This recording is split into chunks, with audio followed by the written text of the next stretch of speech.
Well, I'm excited because we're going to get into the face melting scripture part of the Bible, right? Right. Which right. part of it? Is it Yeah. part Yeah. one? Yeah. Yeah. Part one, we're going to talk about what the ark was and its purposes. And I know I've got face melting here somewhere in the notes. So And this is yeah, that'll be today. We're going to be here for a little bit, right? There's going to be like 3 parts of this. Yeah. Correct?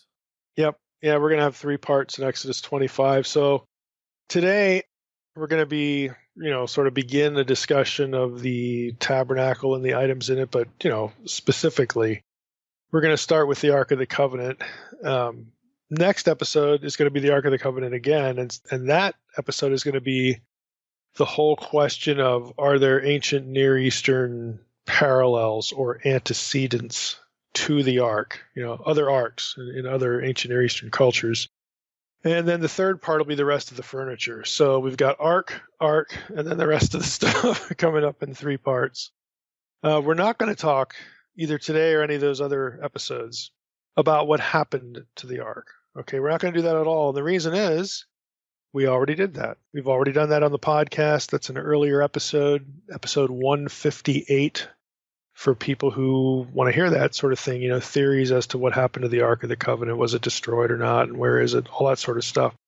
So we're not going to repeat that here. That is episode 158. So let's jump into Exodus 25 here. And really, I'm going to read the first 9 verses because there are a few things to say here before we actually get to the Ark in verse 10. The Ark stuff is verses 10 through 22. So let's just read Exodus 25, 1 through 9. And then I want to say a few things before we actually get into the Ark of the Covenant. So the Lord said to Moses, "Speak to the people of Israel that they take for me a contribution. From every man whose heart moves him, you shall receive the contribution for me. And this is the contribution you shall receive from them: gold, silver, and bronze, blue and purple and scarlet yarns, and fine twined linen, goat's hair, tanned ram's skins, goat skins, acacia wood, oil for the lamp, spices for the anointing oil and for the fragrant incense, onyx stones and stones for setting, for the ephod and for the breastpiece.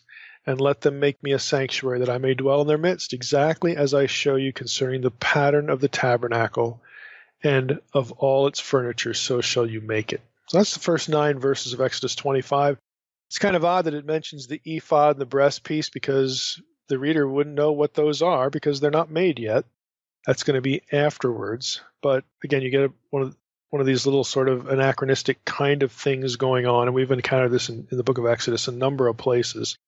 But other than that, there are a few things I want to just note real briefly.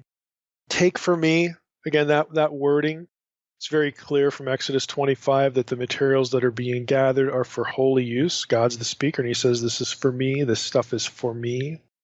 The things are referred to as a contribution. The Hebrew word here is teruma, which is elsewhere translated and basically generally means gift.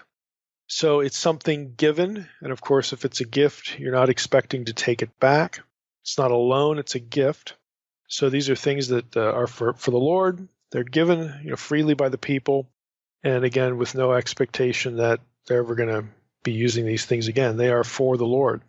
Sarna combines those 2 thoughts that I just mentioned this way. He says that teruma is a technical term referring specifically to that which is set aside by its owner and dedicated for sacred use. And that certainly fits the context here. We had a reference to gold, silver, and bronze. Sarna notes in his commentary that the metals are listed in descending order of value. This, in turn, he says, determines their use for various objects. The closer the object is to the Holy of Holies, the more valuable the metal of which it is made. Again, that's intentional. Sarna adds, iron is notably absent from the list, either on account of its great rarity at this time, or because its utilization for more efficient weapons of death made it incompatible with the spiritual ends that the sanctuary was intended to serve. I thought that was an interesting observation because, again, we had this in Leviticus on a number of occasions where the presence of God is associated with life and not death. And so Sarna is suggesting, hey, maybe the exclusion of iron, since that's going to be a warfare, metal, Maybe that's why it's excluded, because it's associated with death implements. Possible, we don't know for sure, but it's a coherent possibility. There's another reference in verse 4 to blue and purple and scarlet yarns and fine twine linen, goat's hair, tanned ram skins, goat skins, and acacia wood. I want to read another excerpt from Sarna here. He says, "These are the most expensive dyed yarns of antiquity. The sequence once again reflects their relative value and thus the degree of sanctity that attaches to the objects in which they are used, starting with the Holy of Holies. The dyes were all obtained from animal sources, and the yarns were to be used for the tabernacle hangings and coverings and for the priestly vestments." In the Bible, Hebrew teklet is frequently paired with the Hebrew argamon, purple, both being dyes produced from the murex, a marine snail termed chilazon in rabbinic tradition. This creature exudes a yellow fluid that becomes a dye in the red-purple range when exposed to sunlight. So again, this is how it's made.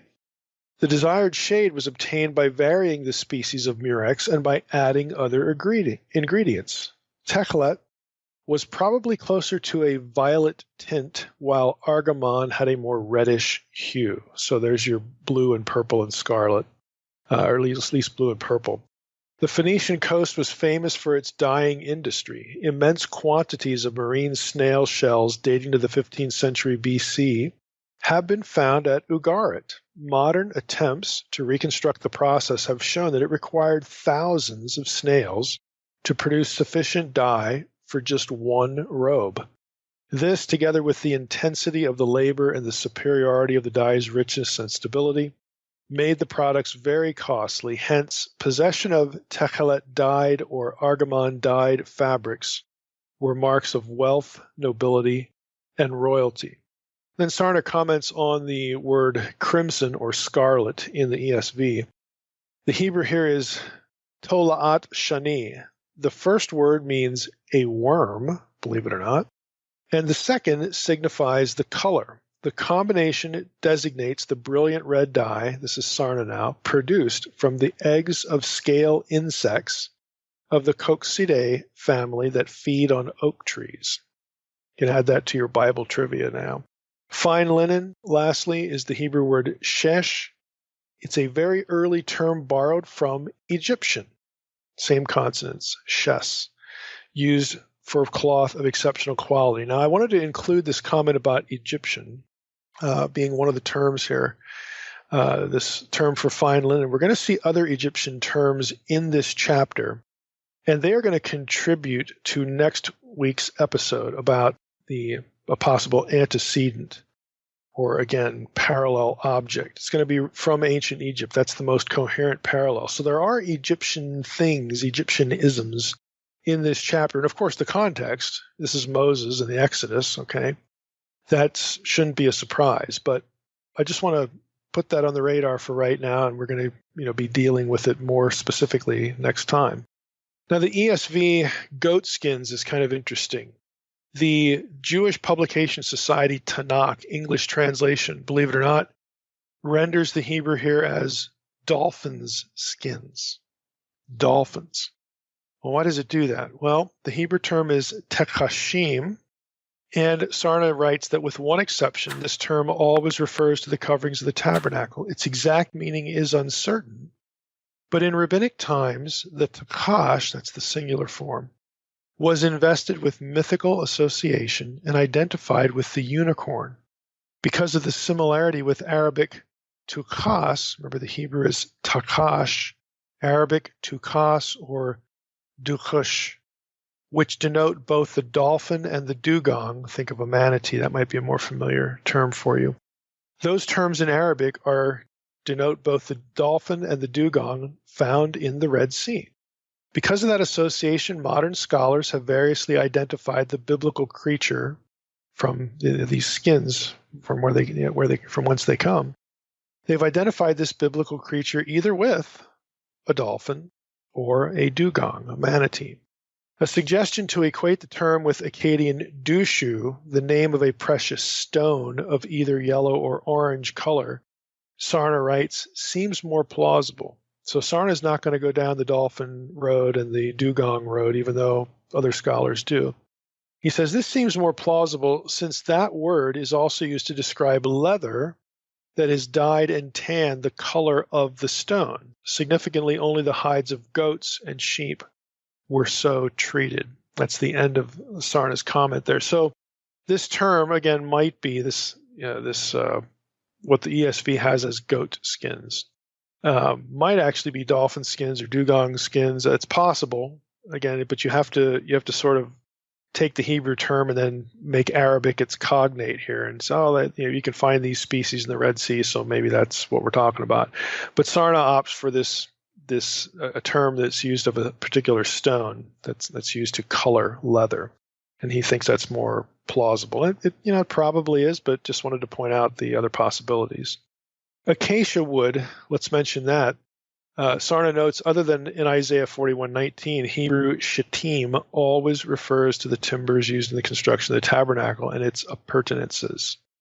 Now, this is significant because, again, shitah might also be an Egyptian loanword. So we've got an Egyptian loanword for the linen. We've got an Egyptian loanword for the acacia wood. Again, these little things are going to accumulate and provide some context for what we'll be talking about next time specifically. Now, in verse 8, God says, "Let them make me a sanctuary that I may dwell in their midst." And just a real brief note from Sarna here. He says, careful analysis of the language used here is essential for a proper understanding of the underlying concept and role of the sanctuary. First, the text speaks of God dwelling not in it, not in the sanctuary, but among them, that is, among the people of Israel. That's verse 2. The verb to dwell is not the common Hebrew term yashav, that's to sit or to dwell. If you've had Hebrew vocabulary, you would know that. But it's actually the rarer verb shakan, which has a different connotation. This verb conveys the idea of temporary lodging in a tent and characterizes the nomadic style of life. That is why the structure is called a mishkan. It's from the verb shakan. Mishkan is tabernacle. And why the verbal form is frequently used together with ohel, the common word for tent, and in connection with nomads and nomadic life. The noun mishkan is often employed in synonymous parallelism with ohel, and the other designations of the wilderness tabernacle are the tent of the pact. The tabernacle actually gets called a tent, the tent of the pact, and the tent of meeting. Thus, the sanctuary is not meant to be understood literally as God's abode, as are other institutions in the pagan world. Rather, it functions to make perceptible and tangible the conception of God's immanence, his nearness, that is, of the indwelling of the divine presence in the camp of Israel, to which the people may orient their hearts and minds. A post-biblical extension of this usage of the verb shakan is the Hebrew term shekinah. A lot of people say shekinah, but it's shekinah for the divine presence. That's the end of the Sarna excerpt there. So his point here is that the terminology points to the temporary nature of God's presence in or with this tent, again, among the people. Now, that's going to become more permanent, obviously, when we get a temple, because a temple is a permanent structure, but a tabernacle isn't. So, again, Sarna sort of uses that as a trajectory for understanding a little bit more about how the tabernacle would have been thought of or conceived. Verse 9 says, "Exactly as I show you concerning the pattern of the tabernacle and of all its furniture, so you shall make it." Now, next time we're going to spend a few minutes focusing on that verse and also verse 40, which essentially says the same thing. God gives Moses a pattern, a tavnit is the Hebrew word for these things, for the tabernacle, for the furnishings. And so, again, just to plant the question in your mind for next time, if God gave Moses a design, is it theologically troublesome if there's an ancient Near Eastern parallel to either the tabernacle or like the ark or some other item of furniture in the tabernacle? Is that problematic? Well, again, next time, tune in. For now, we're just going to get into the furniture, specifically the ark, for the rest of the episode. So what was the ark? Again, I'm going to read Exodus 25:10 through 22, just so that we, again, are familiar with what the text actually says here. Beginning in verse 10, God says to Moses, "They shall make an ark of acacia wood. 2 cubits and a half shall be its length, a cubit and a half its breadth, and a cubit and a half its height. You shall overlay it with pure gold, inside and outside shall you overlay it, and you shall make on it a molding of gold around it. You shall cast 4 rings of gold for it, and put them on its 4 feet, 2 rings on the one side of it, and 2 rings on the other side of it. You shall make the poles of acacia wood and overlay them with gold. Now, again, we know the ark's made of acacia wood now. That's an Egyptian term. And you shall put the poles into the rings on the sides of the ark to carry the ark by them. The poles shall remain in the rings of the ark. They shall not be taken from it. And you shall put into the ark the testimony that I shall give you. You shall make a mercy seat of pure gold. 2 cubits and a half shall be its length, and a cubit and a half its breadth. And you shall make 2 cherubim of gold. Of hammered work shall you make them, on the 2 ends of the mercy seat. Make 1 cherub on the one end, 1 cherub on the other end. Of one piece with the mercy seat shall you make the cherubim on its 2 ends. The cherubim shall spread out their wings above, overshadowing the mercy seat with their wings, their faces one to another. Toward the mercy seat shall the faces of the cherubim be. And you shall put the mercy seat on the top of the ark, and in the ark you shall put the testimony that I shall give you. There I will meet with you, and from above the mercy seat, from between the 2 cherubim that are on the ark of the testimony, I will speak with you about all that I will give you in commandment for the people of Israel. That's the end of the ark section, so that's the end of our selection for today. So what is this thing? I mean, parts of the description are kind of clear. We should note right away, this is verses 10 through 22 of Exodus 25. Verses 10 through 16 are about the ark, and verses 17 through 22 are about the lid. Okay, and I know ESV has mercy seat, which is a bit misleading, and we'll get to that in a moment. But the section is actually divided neatly into 2 subsections, the ark and then the lid. So I want to read a little bit of something from the Dictionary of the Old Testament, the Pentateuch volume. This is by Dick Averbeck at Trinity. And Dr. Averbeck spends a lot of time in Leviticus and this sort of literature. I know him. He's a good guy. He's had a long career as a scholar, and this is sort of his sweet spot. But he writes this: the ark was the most important piece of furniture in the tabernacle. It was placed in the inner sanctum of the tent called the Most Holy Place.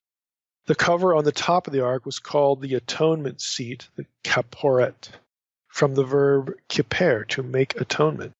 It was overshadowed by 2 gold cherubim. According to Leviticus 16:2, the Lord said to Moses, I will appear in the cloud over the atonement seat. So he was to make clear to Aaron and the high priest, he was to make clear to them that they must not enter the Holy of Holies, except once a year on the Day of Atonement. With regard to Moses, however, the Lord would meet with Moses there and speak to him all the commandments so that he could deliver them to the Israelites. In fact, the ark was the depository of the 2 stone tablets of the law, which the Lord was about to give Moses on the mountain. Thus, the ark is sometimes called the Ark of the Testimony or the Ark of the Covenant of the Lord. Let's just stop there. I mean, those are actually related because the testimony being referred to are, the tablets, which we've spent enough time already talking about.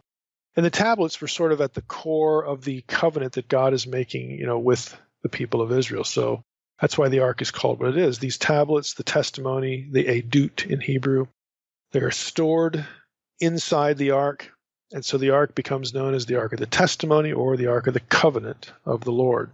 Back to Averbeck. The ark itself was a rectangular box made of acacia wood overlaid inside and out with pure gold plating. It was roughly 2.5 cubits long, circa 3 feet 9 inches, so a little less than 4 feet, 1.5 cubits wide, that's 2 feet 3 inches, and 1.5 cubits high. There are many species of acacia, Averbeck says, most of which are thorny bushes or shrubs, but a few have trunks from which timber could be cut. It is a very hard and durable wood that is also lightweight. The term acacia, shittim, is of Egyptian origin. Gold molding ran along its edges, and 2 gold rings were attached to each long side so that the acacia wood poles overlaid with gold could be inserted along both sides for carrying the ark without touching it. The poles were to remain in the rings permanently. So the ark, again, look at the description we have. We've got another Egyptian term because it's made of this particular kind of wood. And again, that's going to be an item for next week because we're going to see there's lots of other Egyptian things that are sort of like the ark. Now, and I won't even say sort of, but quite a bit like the ark. But we'll save that for next time. We're going to be exploring at that point an article here that I'm going to just refer to here because there's something in the article I want to cite in this episode. But an article by Scott Noegel, it's Noegel, and I believe this might be online. It's the Egyptian origin of the Ark of the Covenant. So right away it tells you where he's coming from. In a book called Israel's Exodus in Transdisciplinary Perspective. It's 2015. So Noegel, again, basically goes through the dimensions of the ark, like we just read with Arebek and so on and so forth. And he talks about the contents of the ark. Now listen to this. He says the contents of the ark were the tablets of the law, and he references Deuteronomy 10, 1 through 5, and Exodus 25, 22. A jar of manna, Exodus 16, 33 and 34, and possibly the rod of Aaron, Numbers 17, 10. Now, the reason why he's cautious there, we'll get to in a moment, because there's something kind of odd here going on. I mean, Noegel is cautious because, I'll just telegraph it now, because Josephus, when Josephus is writing about the ark, he actually says that the ark was empty.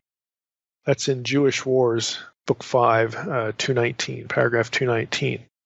But there's actually that's Josephus. Josephus can more or less say what he wants, but there's actually a biblical passage that appears very clearly contradictory to what Noegel has just referenced. Let me just go back to it. So you've probably been taught that there were three things in the ark. Okay, you got the tablets, that's the easy one. That's very obvious. Jar of manna, that's Exodus 16, 33 and 34, and then Numbers 17, 10 for the rod of Aaron. You probably have been taught that just any number of times. Okay? But there's a problem because, let me just read you 1 Kings 8, 9. There was nothing in the ark except the two tablets of stone that Moses put there at Horeb, where the Lord made a covenant with the people of Israel when they came out of the land of Egypt. Bet you don't remember 1 Kings 8, 9. You probably remember, again, things you've been taught about the ark. But, what's going on there? We'll get to that in a moment. But just again, store that away because there are actually a lot of things to discuss here. Now, going back to Noegel a little bit, he also lists or discusses what he views as kind of what the ark did or what the purpose was. He says, in addition to serving as a reliquary, in other words, a place that you put stuff in, okay? Texts attribute two other functions to the ark. Most prominently, it served as the symbolic presence of Yahweh. In times of war, Yahweh led as the Lord of hosts, seated upon the cherubim, surrounded by standard bearers preceding him. Each standard was topped with a banner representing an Israelite tribe or family line. The description comes from Numbers 2, 1 through 34, Numbers 10, 35, and Psalm 132, 8. As the symbolic presence of Yahweh, the ark was connected to miracles and oracles. Thus, when the priests carried the ark into the Jordan River, the waters parted. It's Joshua 3, 8 through 17. And Moses, Phinehas, Samuel, Saul, and David each received divine direction from the ark. Exodus 25, 22, Exodus 36, Numbers 7, 89, Judges 20, 27 and 28, 1 Samuel 3, 3, 1 Samuel 14, 18, so on and so forth. So, the ark, if we could actually sort of summarize this, what was the ark and what did it do? In a nutshell, the ark is a box made of wood. It's plated with gold. It has a solid gold lid. The wood that it's made of is acacia wood, shittim in Hebrew, a term that is quite possibly of Egyptian origin. Second, the ark and its lid were associated with God's presence. Again, mercy seat is a bit misleading because the ark is elsewhere going to be described as the footstool of God. The term actually kaporet doesn't mean mercy seat. There's no inherent mercy meaning in kaporet or even the verb kiper, to atone. We'll come back to that thought as well. Third, God dispensed information to Moses when meeting with him at or upon the ark. Okay, so the point is the ark had some sort of oracular function. It was not a conduit for divine revelation, but it was associated with an appearance of God in the cloud when God dispensed divine information. Okay, it wasn't like a radio or something like that, or a transmitter. This is internet theology now. It was the place where God would meet Moses or some of these other individuals and dispense information, revelation. Fourth, because God was present with or upon the ark, it at times was present to lead Israel in battle. Now, there's no evidence at all in the Bible that the ark was some kind of weapon. Okay, this is Hollywood. This is Raiders of the Lost Ark. The ark doesn't shoot death rays. Okay, there's no passage like that. It's not a weapon. But it was, again, brought out into battle or onto the battlefield. Why? Because the presence of God was associated with it. Fifth, as God's throne, the lid of the ark was accompanied by cherubim, which are stylized throne guardians, divine throne guardians. Again, if you've read Unseen Realm or heard me lecture on cherubim and different terms for the heavenly hosts, that should be old information. But this was a throne guardian, a supernatural creature, a supernatural entity that protected sacred space from defilement. That's what a cherub was. 6, the ark, and I think this is important too, the ark did not contain God. In other words, God didn't live in the ark. This is contra Graham Hancock and a whole bunch of other people. Rather, the ark contained the tablets, at least, according to 1 Kings 8:9, that's all that it contained. But then you have these other verses about the pot of manna and the rod of Aaron. We'll come back to that in a second. Now, Sarna writes this. He says, God is never said in the Hebrew Bible, he is never said to reside in the ark or to speak from it as though he were inside. It only says that he communicates with Moses from above it. That's verse 22, Exodus 25:22. There I will meet with you, and from above the mercy seat, between the two cherubim that are on the Ark of the Testimony. Okay, God is never said to reside in it or to speak out of it, from it. It is therefore likely that the ark represented the footstool of God's throne, which was imagined to be situated above it. In fact, it is metaphorically so described as the footstool in 1 Chronicles 28:2, which says, Then King David rose to his feet and said, Hear me, my brothers and my people.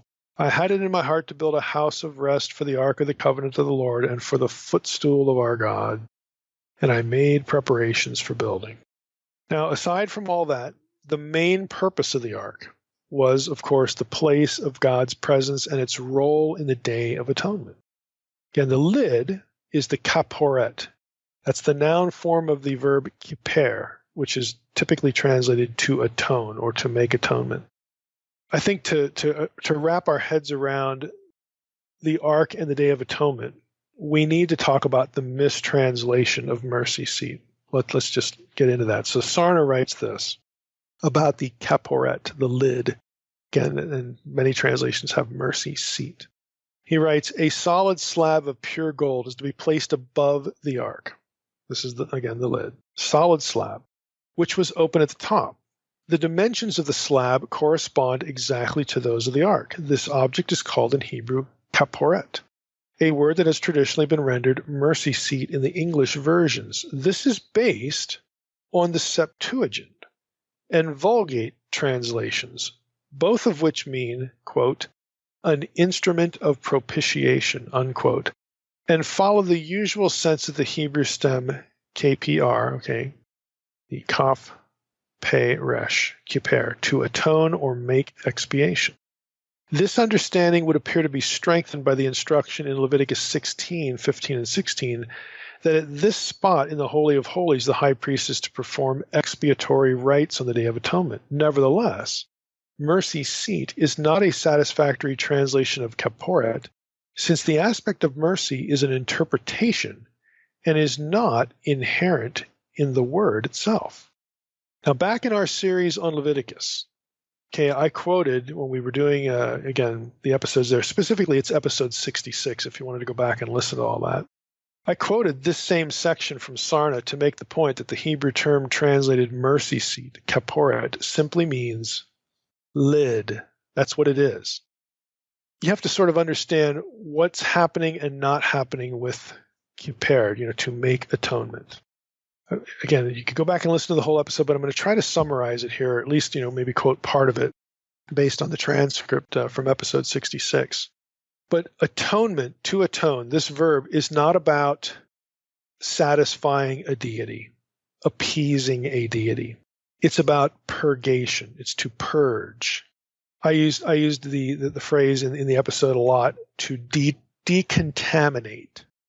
Because if you go back and read Leviticus 16, the blood that gets sprinkled there in the Holy of Holies and the sanctuary there, the inner sanctum, and on the kaporet, on the lid, the blood is never applied to people, ever.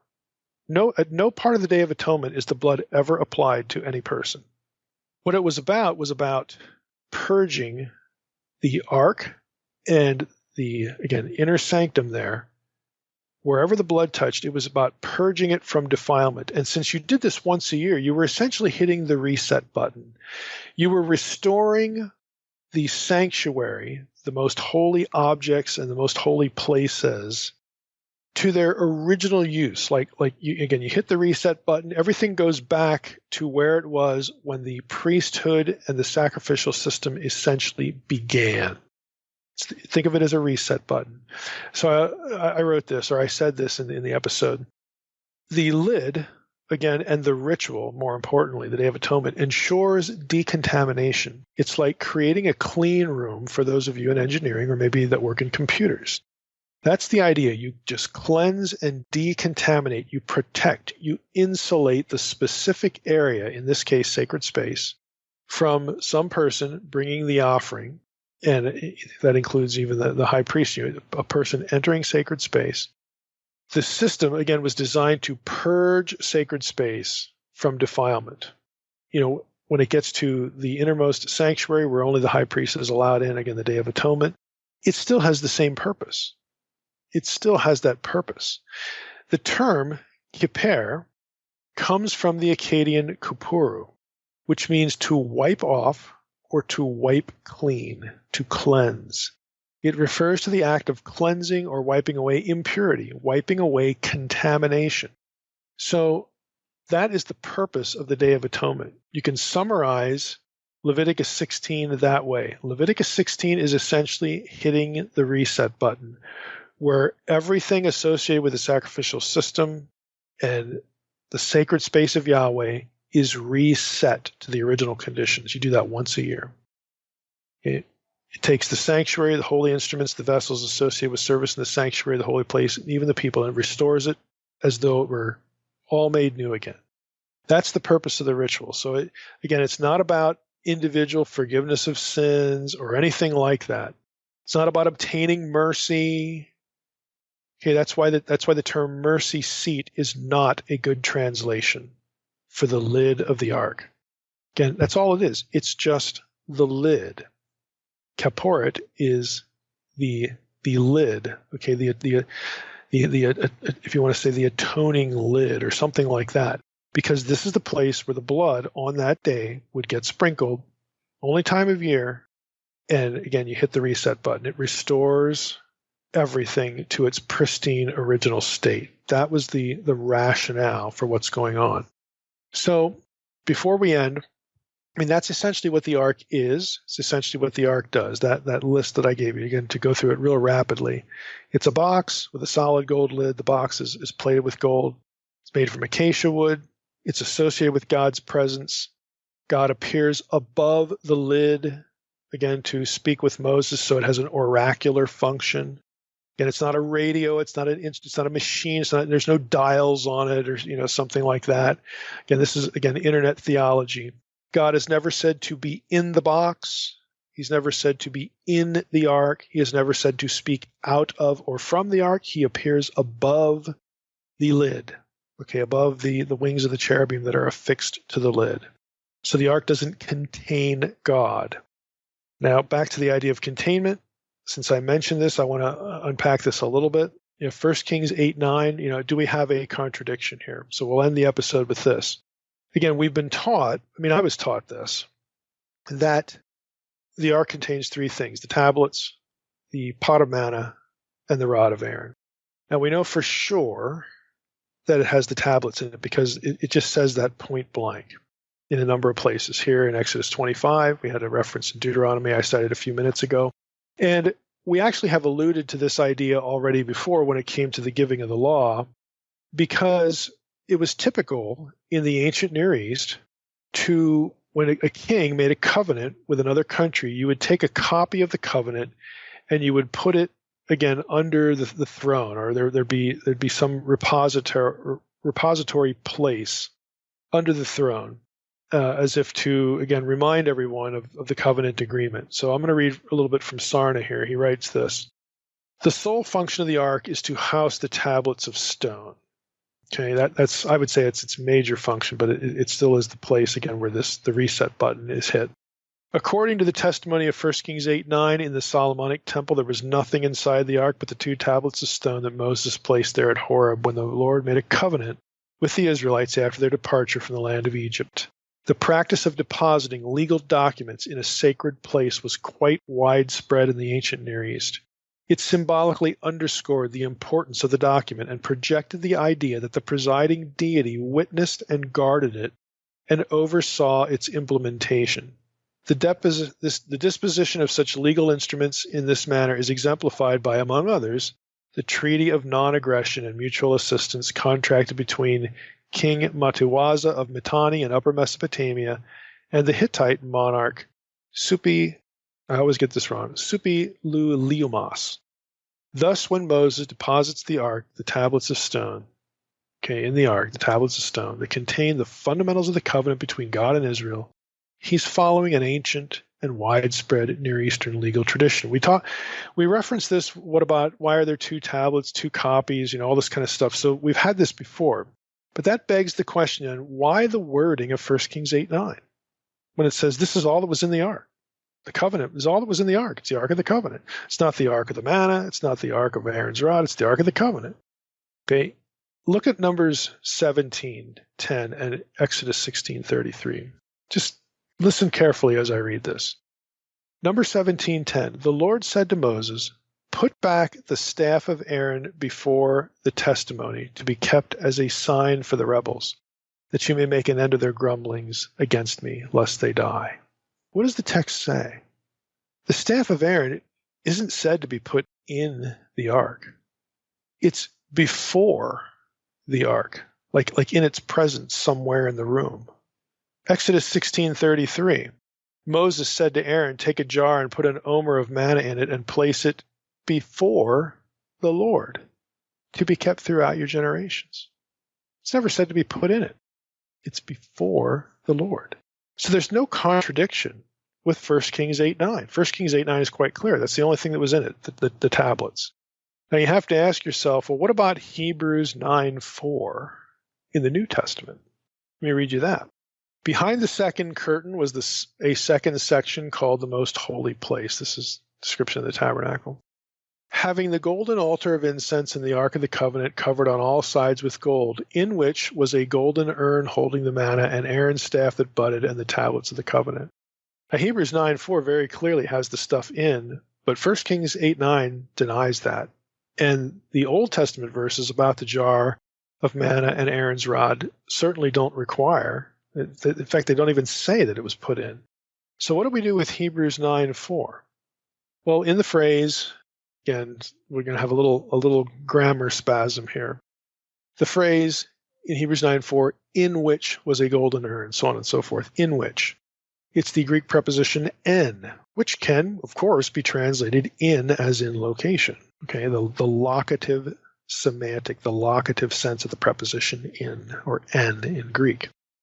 So is there any other way that this preposition can be translated? Well, lo and behold, there is. If you've had Greek before, this is going to be a familiar book, Dan Wallace's book on Greek syntax. It's actually Greek Grammar Beyond the Basics and Exegetical Syntax of the New Testament. He lists 10 semantic possibilities for the Greek preposition en in the dative, which is what we have here in Hebrews 9:4. Spatial, temporal, like having to do with time, association, cause, instrumental, reference, respect, manner. I mean, there's a whole bunch of ways that you would translate in, or the way you would understand the Greek preposition en. I think the one that is most important here is just the simple association.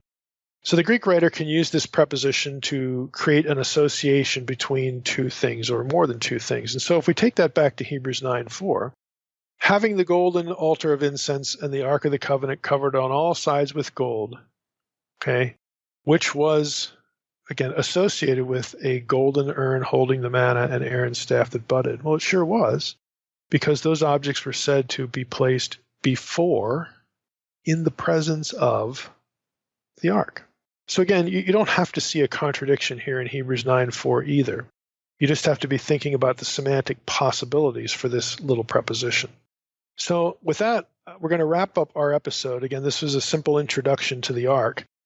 We found out what the ark was, what it did, but we've dropped some breadcrumbs all along the way here to get us to think about, okay, here we have this object, this box. We know what it's for. God meets with Moses on, above it. He gets information, so it's an oracle of some kind. It's intimately associated with the Day of Atonement ritual. It holds the tablets of the covenant. It might be taken out to the battlefield because the presence of God was associated with it. Again, it's not a weapon, it's not a radio, it's not a transmitter. Again, all this stuff. The text never affirms these ideas. So we've covered today what the text does affirm. And the next time we're going to talk about, okay, is this like anything else that Moses would have seen or known, especially? Is there a parallel antecedent to the ark in ancient Near Eastern religion or civilization? So we'll talk about that next time, because basically the answer is, yeah, there is. There is. And so we have to be able to think well about that, especially when Exodus 25, verse 9 and verse 40 had God giving Moses the template, the pattern for it. All right, this is going to be part 2, Ark of the Covenant. And if you listened to the last one, we talked about what the ark was, what it did, what it didn't do. And we sort of, again, laid a few breadcrumbs out for this episode. Specifically, I pointed out last time Egyptianisms, Egyptian sorts of things that are in the narrative that are associated with the ark, because our subject matter for today is going to be the question of ancient Near Eastern parallels. And again, just like with the last episode, I'm not going to talk in this one about what happens to the ark. That's episode 158. We're going to focus in on this one particular question, because I'm sure, again, it's probably a question in the minds of a number of listeners, because you run into this situation where, there can't be like laws similar in the ancient world, and the Hittites and the Egyptians and the Babylonians that are similar to the laws of the Torah, because it's the Torah and it's from God, and so it has to be unique. It can't be like anything else. Well, really? Like, why? This is one of those. Okay, so I want you to sort of set your mind in that mode. I'm going to start with a theological and historicist question. Okay, if the tabernacle, the ark, and the other furniture in the tabernacle conform to or were derivative from other ancient Near Eastern objects in some way, does that render Exodus 25:9 and Exodus 25:40 incomprehensible or make those verses untrue? Now, we read verse 9 last time. I'm just going to read it again. Exodus 25:10 through 22 is the ark section of Exodus 25. But right before that, in verse 9, you get this. God says to Moses, do all this stuff exactly as I show you concerning the pattern of the tabernacle and of all its furnishers, so shall you make it. And then verse 40 says, and see that you make them after the pattern for them, which is being shown you on the mountain. So the text is telling us that God is going to give, or either has given or is going to give Moses a pattern by which to create these things, to make these things. So if that's the case, God's given the pattern, and we find out that there are other ancient Near Eastern objects, either similar to the tabernacle or the ark or some other piece of the ark's or the tabernacle's furniture, do we have a problem here? I would suggest the answer is no. We need to ask ourselves some questions, okay? 2 questions here. 1, why would we think that the command verses 9 and verse 40. Why would we think that the command to follow the pattern rules out similarity to ancient Near Eastern objects? Why would we think that? What about the wording, quote, make these things the way I show you, unquote, forbids similarity? Where's the coherence in that?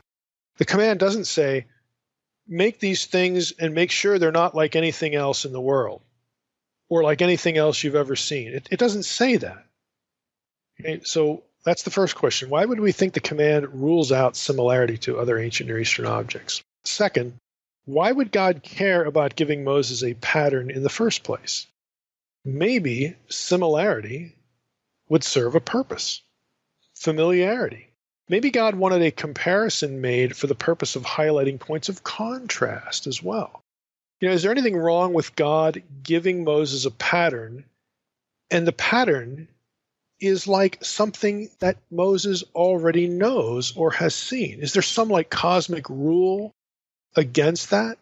Is there some, something that forbids God from doing that again? I don't see a problem here.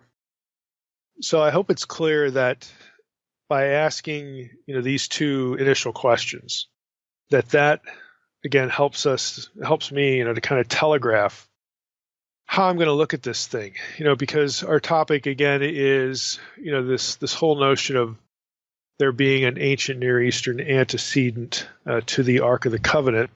And a lot of people would be troubled by that and are troubled by that. But again, I just don't think that it's something that we need to be troubled by. So having asked those questions, let's just jump in here. And by way of review, at least a little bit, last time we really just focused on what's the Ark? What is it? What was it for? How did it function? And we read a selection from the Dictionary of the Old Testament Pentateuch by Dick Averbeck that sort of summarized what the Ark was. I'm going to read just a few sentences of that. Averbeck wrote, "The Ark was the most important piece of furniture in the tabernacle. It was placed in the inner sanctum of the tent called the Most Holy Place, or Holy of Holies, you'll see in translations."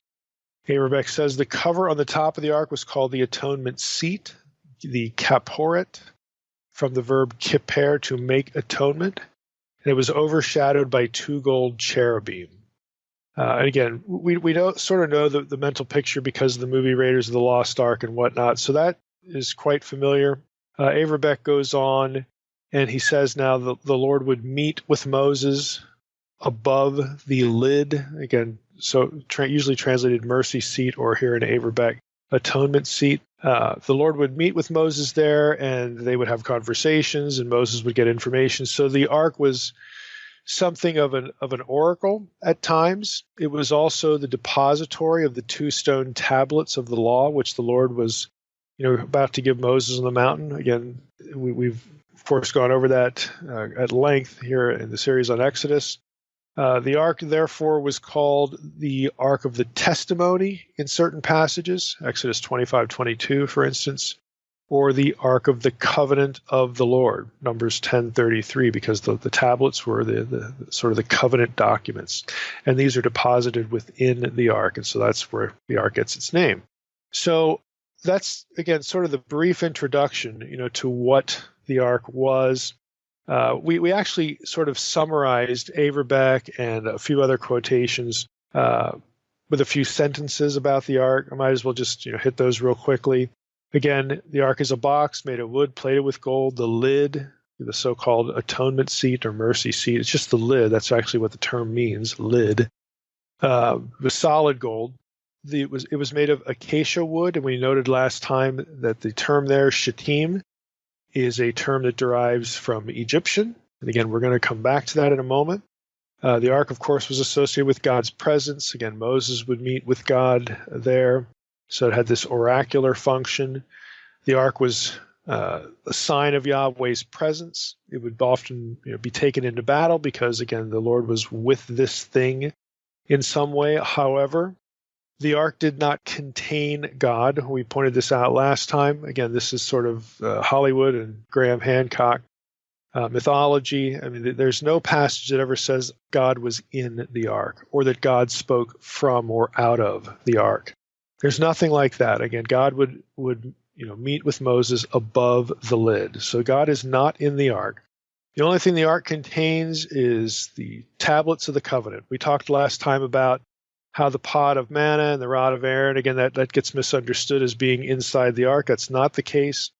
We looked at a few verses about that. And of course, 1 Kings 8:9 said specifically that the only thing in the ark were the 2 tablets of stone. So again, that just by way of summary, that's the Ark of the Covenant. Now, I mentioned an article in the first part 1 of Exodus 25. It was by Scott Noegel. That's Noegel. And you can access this online. The Egyptian origin of the Ark of the Covenant. So right away in the title, Noegel is telegraphing the fact that he thinks that the Ark of the Covenant sort of came from Egypt in some way. And that article is from a book called Israel's Exodus in Transdisciplinary Perspective. Springer is the publisher, 2015. It's quite a good book. I have this. It's a major scholarly work with an assortment of essays about the Exodus, and this is one of those. Noegel in this article, again, early on, if you're reading it, he notes the acacia wood thing, the Hebrew term shitah, again, Egyptian loan word, and then he adds this again. So he's very upfront with where he's going in this article, of course, by the title, and then he says this. I think it's like in the first couple paragraphs. He says biblical texts describe the Ark of the Covenant as a sacred object containing 5 major features. First is a wooden box. The Hebrew term there is aron, roughly 4 feet by 2.5 by 2.5 feet, and overlaid with gold. The second, again, feature is a lid. That's the kaporet, made entirely of gold, not plated like the box. Third component was a pair of gold cherubim. Okay, and this is what he actually has. He has, in other words, sphinxes that rest on the top of the lid and face each other with their wings touching. So Noegel, right away sort of makes this assumption, this presumption in the text of his article that the cherubim were sphinxes, which is obviously an Egyptian thing. And you might wonder, well, how in the world, how can you make this equation? Because, if you've read Unseen Realm 2, you're going to know this, but you might also know it from other things we've done here in the podcast, like the Ezekiel series. In Ezekiel chapter 1, there are cherubim, and chapter 10, and that's an Akkadian term. So how can you look at this Akkadian, Babylonian, if you will, term, and think that we're looking at Egyptian sphinxes? You have to ask yourself, would the writer, whether it's Moses or not, okay, would the writer, again, setting the story in Egypt, if these were really Egyptian entity figures, these supernatural figures, again, cherubim, using that term, these are supernatural throne guardians. They were supposed to be guardians of sacred space, which makes sense if they're on top of the ark. But if you're writing the story and you have this Egyptian context all over the place, why would you use the word cherubim?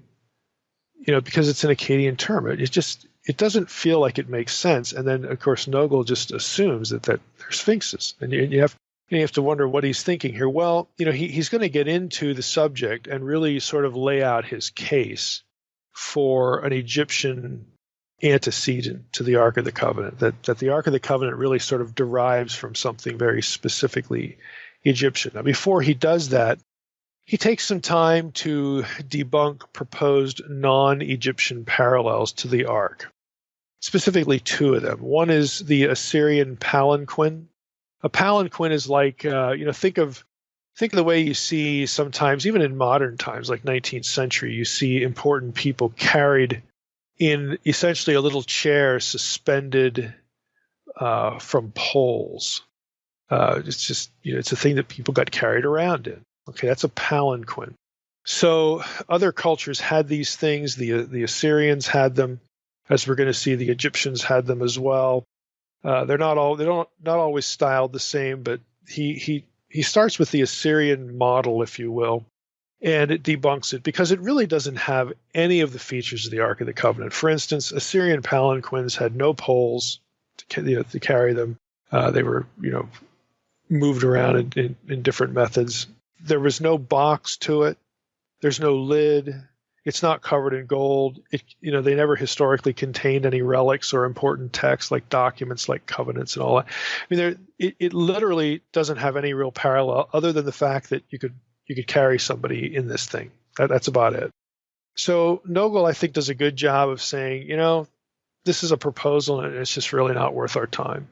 The second one is a Bedouin object. This is something from, more either South Arabian or, Syria, Palestine, Israel, Canaan, that area, especially with the Bedouin lifestyle. It's something called, it goes by different names, the Utfa or the Markav. And right away you might think Merkava there. It's this carrying vehicle. The Utfa, Markav, or the Kuba. Now, if you've read Graham Hancock's book, The Sign and the Seal, which is quite old by now, it's 20-some years old, he sort of tracks on the Kuba a lot in what he writes about the Ark. But these three terms, again, refer to sort of an object that would be put on top of horses or camels, and then people would sit in them, or you would ride in them. But again, there's no box, there's no lid, there's no poles. You wouldn't carry important documents in them like covenant tablets or anything like that. So again, Nogel, I think, does a good job of saying, well, this one might be a little better than the Assyrian explanation, but there's just too many disconnections here.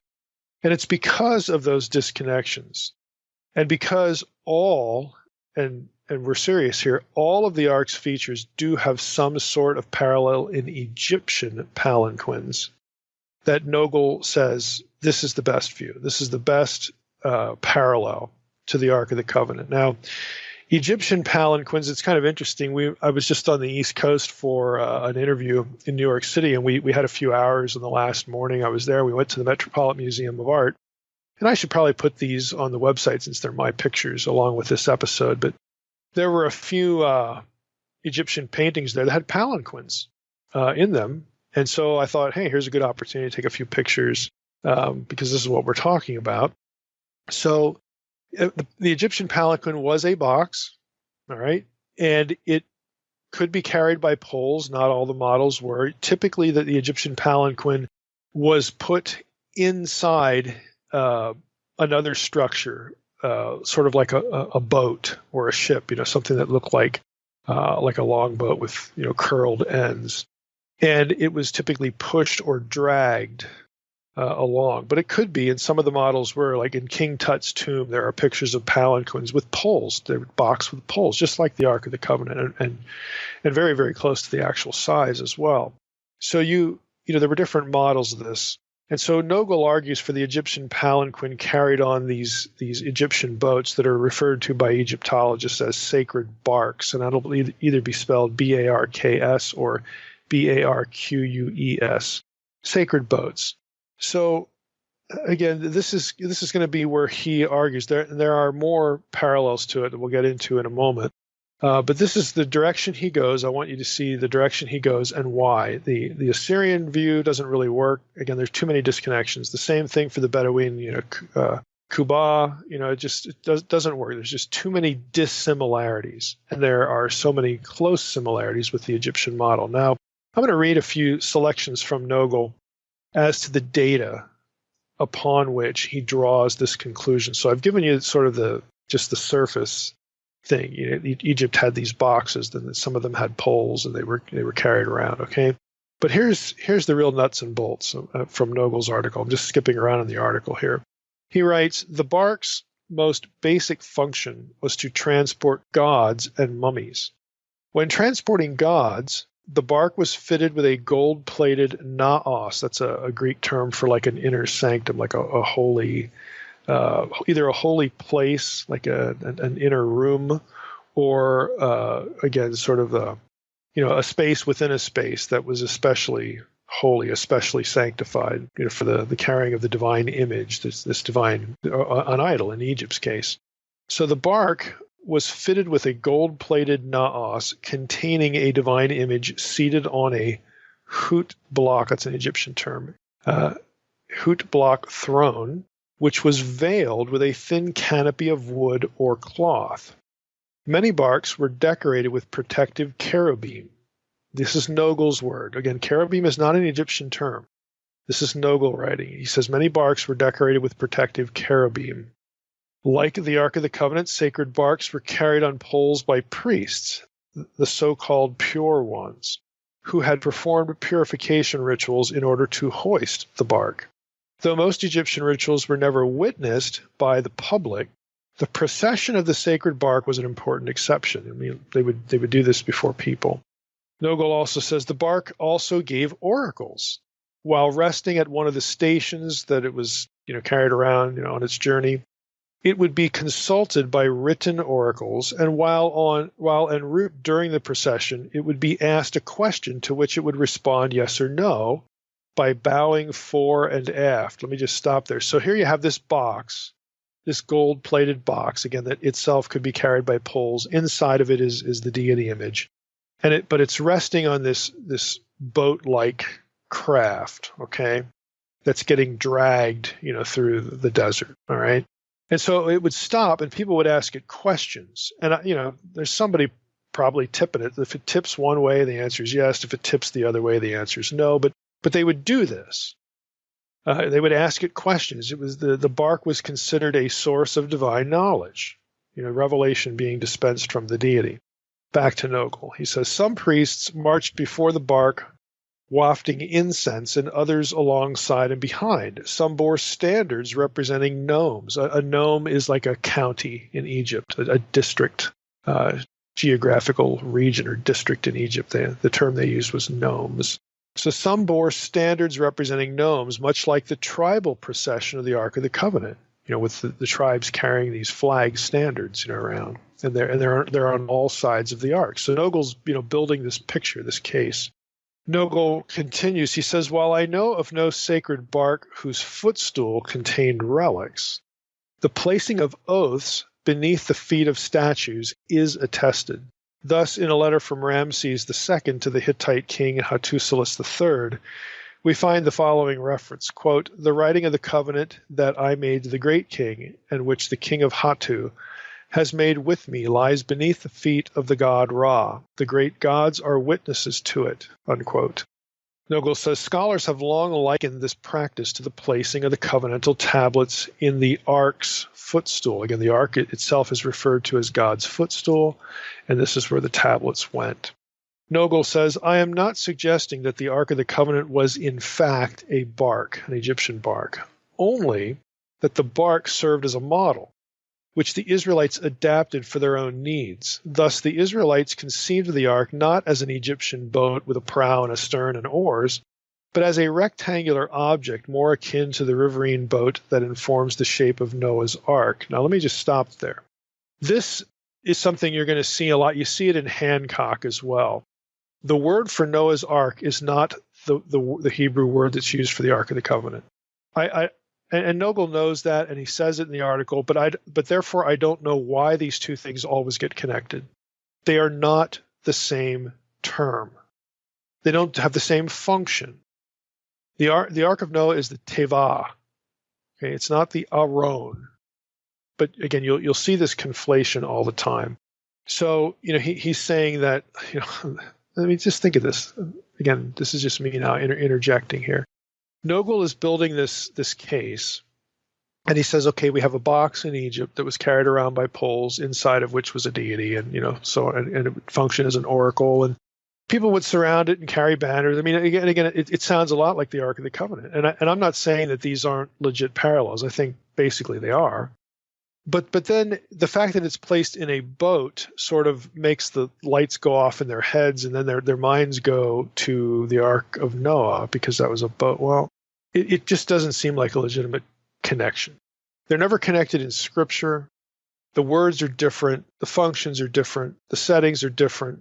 Frankly, the context, one is clearly Babylonian, is different.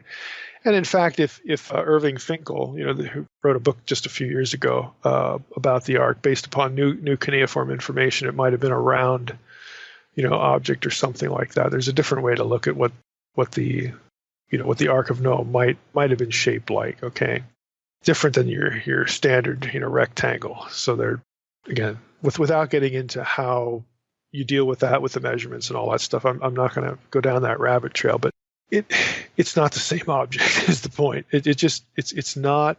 They don't look like each other. Again, the functions are different. The whole thing. So I just don't know why scholars feel sort of compelled to make this association when there just really isn't much of an association. Let's just stick with the Egyptian material, because that's fairly compelling in and of itself. I don't know why we have to go here, but anyway, Nogel continues. Again, they conceive of the ark as a rectangular object more akin to the riverine boat that informs the shape of Noah's Ark. Nevertheless, some of the bark's other aspects remain meaningful in Israelite thinking of the divine presence. It continued to be a sacred object that one could consult for oracles. This happens after the days of Moses, and we talked about a little bit about this last time in part 1.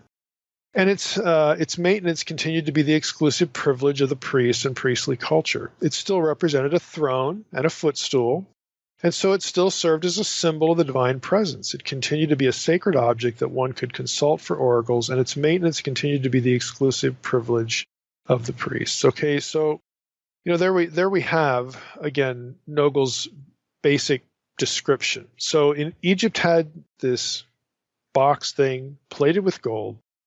It was sometimes covered with wood, sometimes with a tent, and Nogel draws attention to that. Well, that's interesting because the Israelite ark was in a tent. Not just the tabernacle, but the Holy of Holies was a complete tent, tented, or it had curtains over the top and the sides, so again, he says, hey, look at that, that's even a parallel. Again, carried with poles, you could have, the deity inside and whatnot. And they would take it out publicly and so on and so forth. So all of this that he mentions here, except for the Noah's Ark thing, honestly, he has good sourcing for this. All of this is demonstrable from primary sources in Egypt. However, Nogel goes on to argue that the ark, the Aron in Hebrew, was connected to Egypt in other ways. These arguments, in my view, are much less coherent than these primary source sort of connections. For example, Nogel notes that Aron is a word used in Genesis 50 for the coffins or the sarcophagi used to hold the bodies of Jacob and Joseph when they died and then when they were buried, when their deaths and burials are described. He goes on an excursus then about how burials and the cult of the dead in Egypt, the Osiris cult, were also associated with threshing floors, something in the Hebrew Bible with which the ark was associated. That's true. He further makes this association, this threshing floor thing. He goes from that and he says, hey, remember that story about Dagon when the ark is put before Dagon, the temple of Dagon? Dagon is a grain god. It's not a fish god, by the way. It's true. He's a grain deity. And so grain is associated with threshing floors. And so isn't that interesting, how the ark winds up in the temple of Dagon, and Dagon's associated with threshing floors. And, of course, the ark in some of the books of Samuel, in Kings, it gets associated with threshing floors because this is, one of the sites, or the site that David, arranges to have the temple built and all this kind of stuff. The threshing floor of Arona. And so Nogel's saying, look, all of this is also Egyptian. Now, I personally have my doubts about this, especially when he tries to connect this to Osiris, the cult of the dead, just because we use the same Hebrew term for coffin of Joseph and Jacob. This is a real stretch. You see, how can I say that? Well, I would just ask some questions. Let's just think about this a little bit. How would the ark be associated with either death or resurrection? Osiris dies and then he doesn't physically resurrect, but he comes back to life in the underworld. He's the god of the underworld, okay? How's the ark associated with either death or resurrection?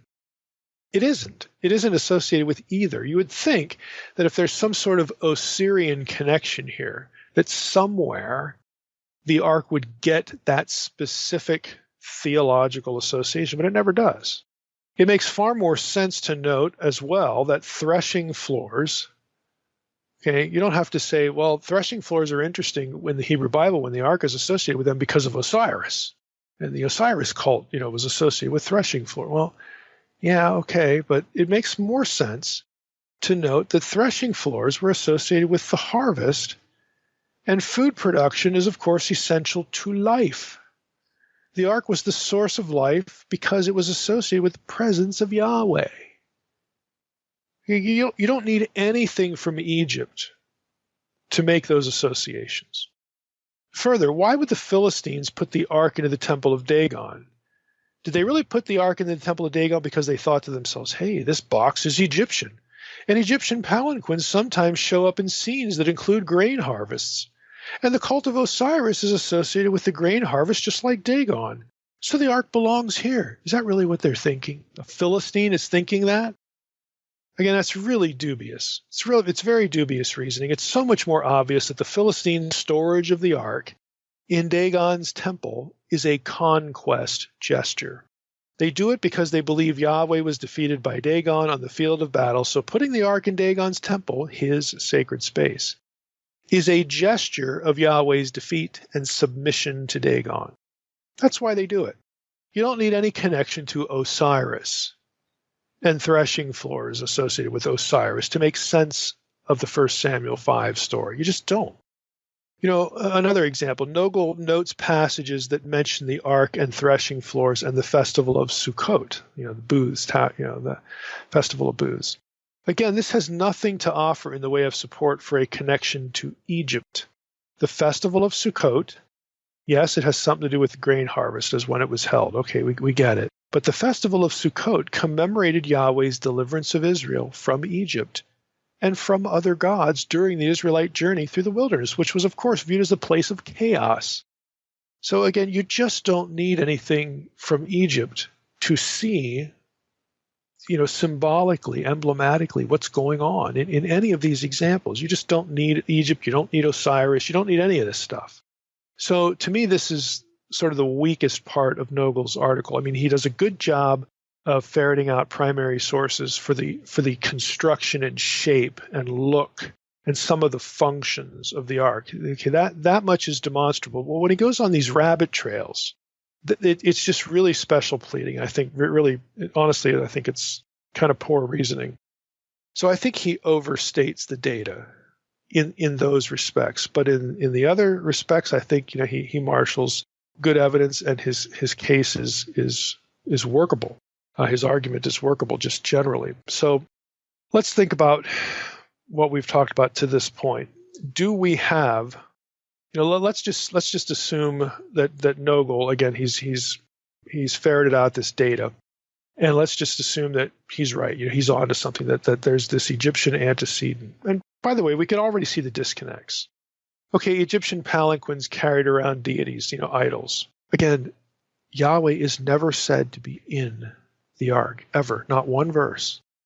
He's always above the lid, communicating with Moses. All right, so there are obvious disconnections, but yet the form of the ark and the form of these Egyptian palanquins, they're very close. Now, even the quote-unquote sphinxes or cherubim, okay, you will see pictures of, I don't know if any of mine, I should have looked before we got into this. It's been a little while since I took the pictures, and I'm trying to remember the one in Tut's tomb.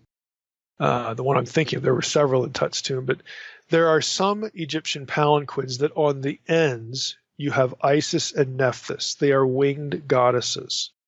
They're not creatures like cherubim or sphinxes, but they have outstretched wings. Okay, so you could argue that even that sort of feature is there, on these boxes and whatnot, the poles, the whole bit. Despite the disconnections, let's just put it this way, there's a lot more going for this parallel than Assyrian palanquins and the Bedouin Kuba. There's just a lot more here. So let's just assume that we've got an Egyptian antecedent here to the ark. And it would kind of make sense because the setting of Moses was raised, in Egypt. He's the son of Pharaoh, and we know the whole story and whatnot. So the context makes sense.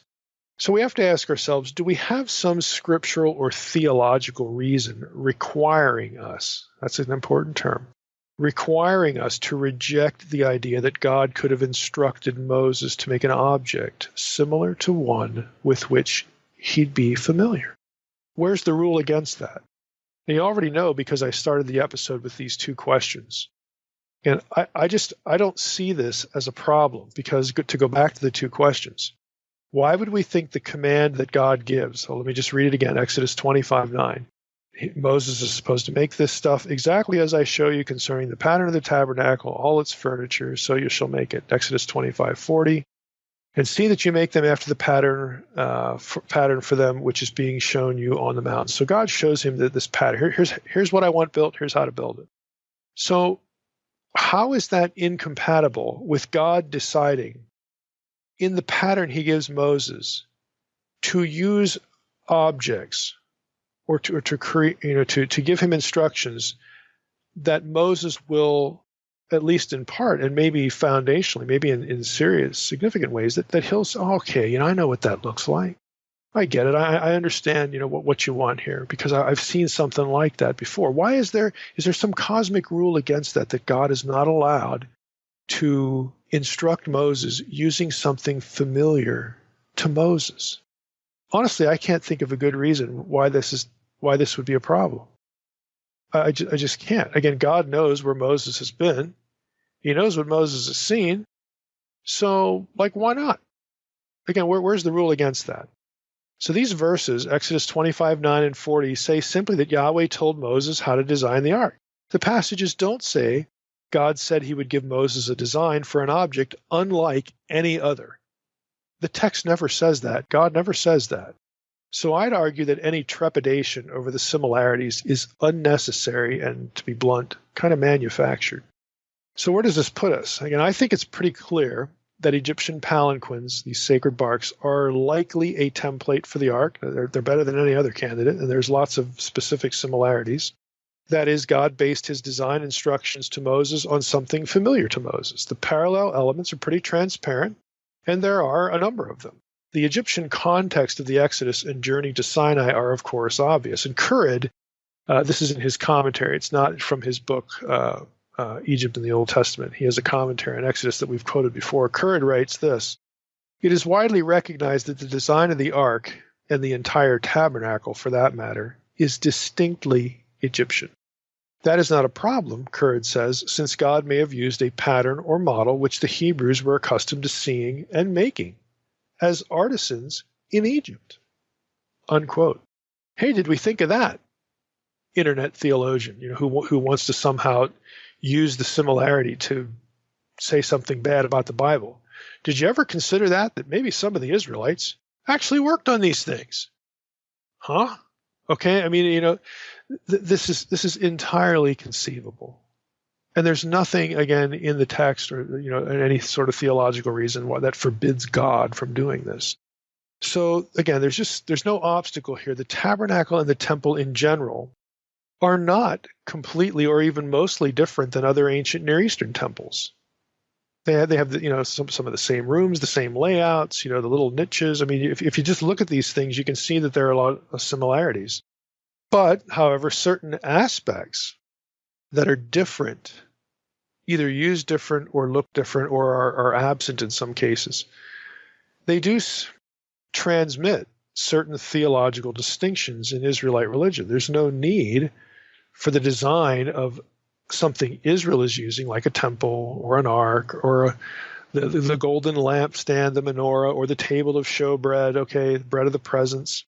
There's no need for all those objects to be so 100% completely other than the stuff anybody else uses. What would that need be?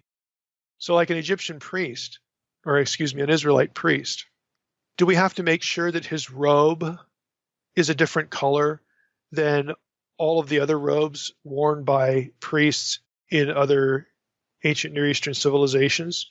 Can it be the same length? Do the armholes have to be the same, a different size? I mean, where does this, I think, incoherent need for total otherness, where does it end? I mean, really, do Israelite priests and the objects they use in their worship, why must they be totally other?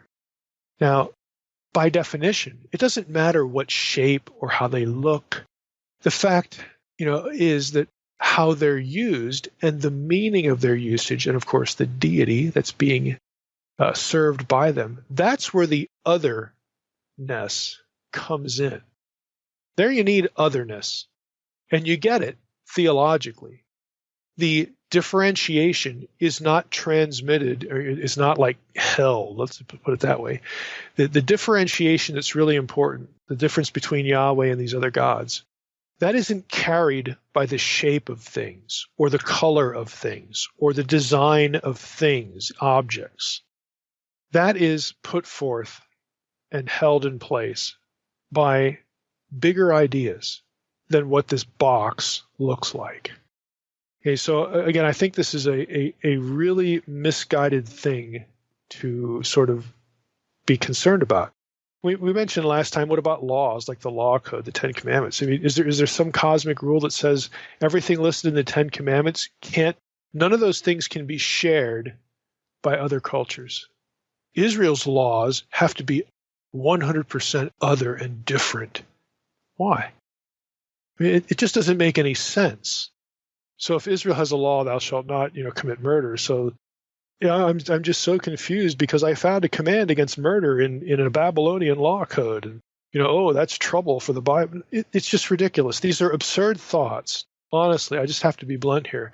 But you see this kind of thinking on the internet all the time.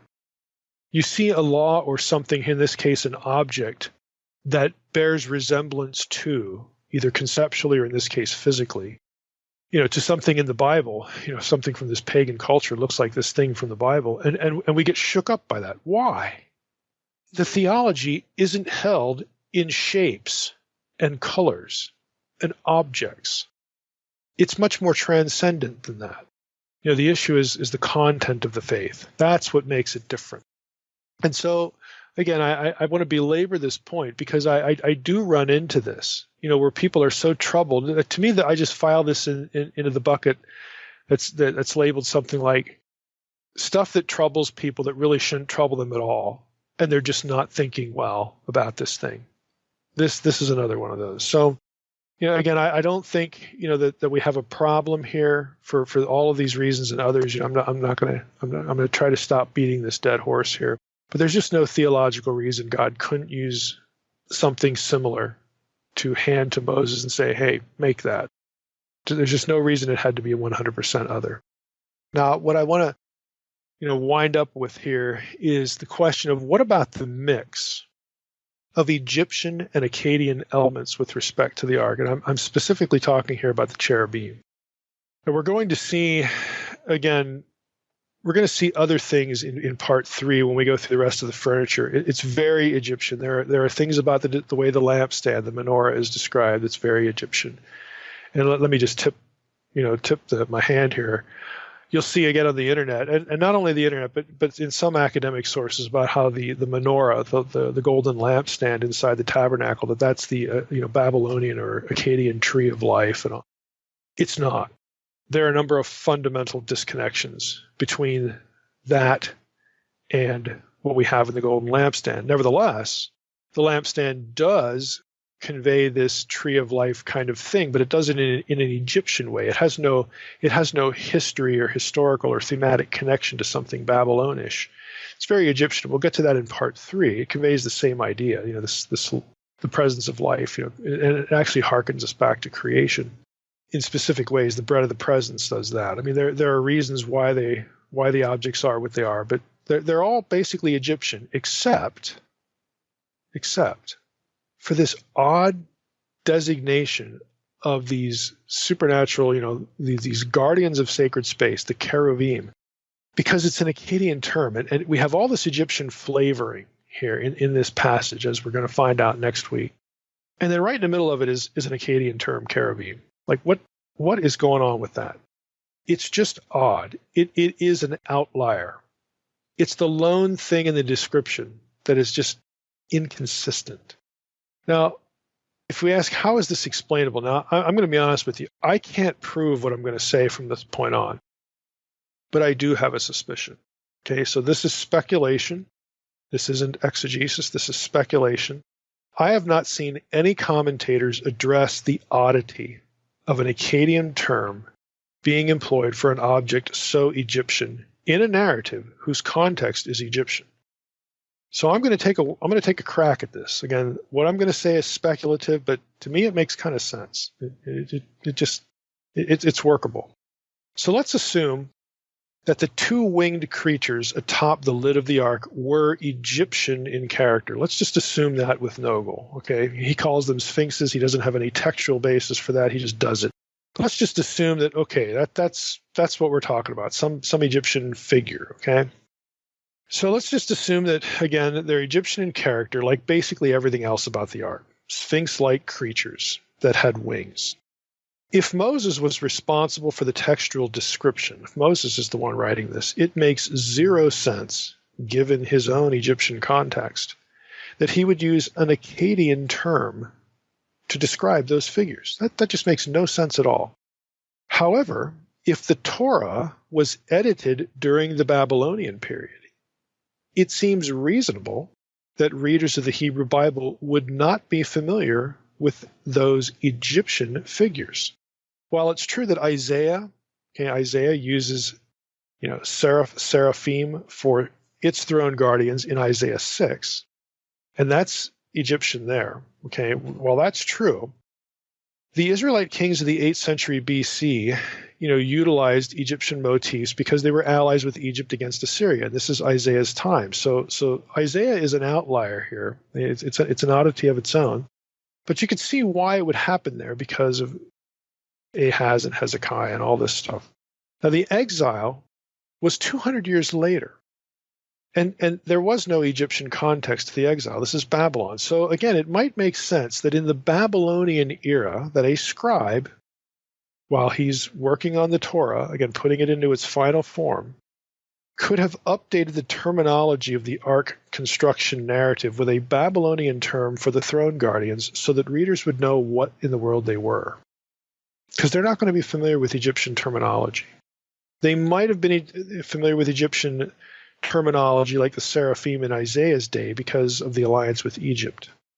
It's kind of interesting, that if you actually go through the Hebrew Bible, look up all the places where cherubim occur, almost all of them are late. Okay, like you have Chronicles references, you've got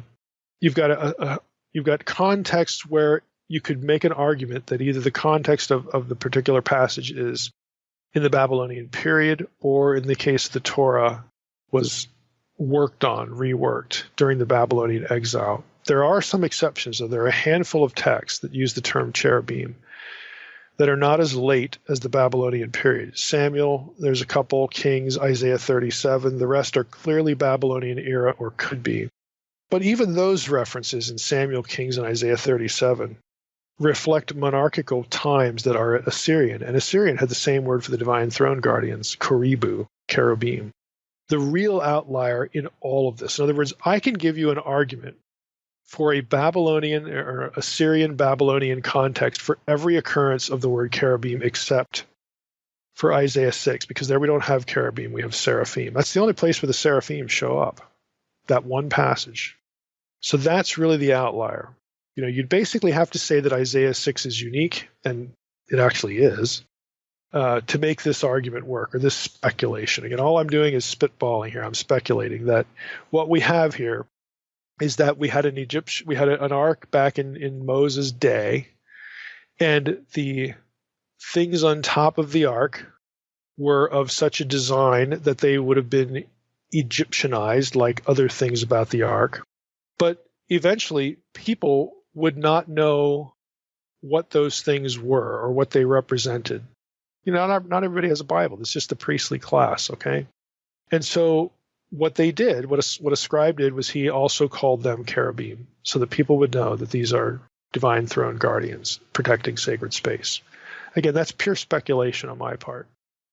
But I've not seen anyone even attempt to ask the question, hey, we have all this Egyptian stuff going on in Exodus 25 except for what these two things are called on the lid. That's Akkadian. How does that work? Again, I don't know. Now, to be a little more fair, but again, you have to hold the late view of the Exodus here. You could argue, well, even though they might have been Egyptian in form or appearance, they could have used cherubim because, again, in the late period, the late date for the Exodus, that is very close to the period the Amarna period, the Amarna age. And the Amarna age, there was lots of Akkadian, okay, in not only Egypt, but in Syria, Palestine, Canaan, because Akkadian was the language of international correspondence for this period. And so it's conceivable that Moses would have known Egyptian, he would have known his native language, Hebrew, and he would have known Akkadian as well. That's possible. But I'm still struck by the oddity of it, because why don't we see other terms mixed in with this Egyptian stuff? Why these? And again, maybe it's the best term. Maybe Moses is, it's just the best term, to describe what these things are and what they do. I don't know. That's possible. But who knows? At the end of the day, who knows? So it's an incongruity. It's just something I wonder about. I've not seen anybody really tackle it.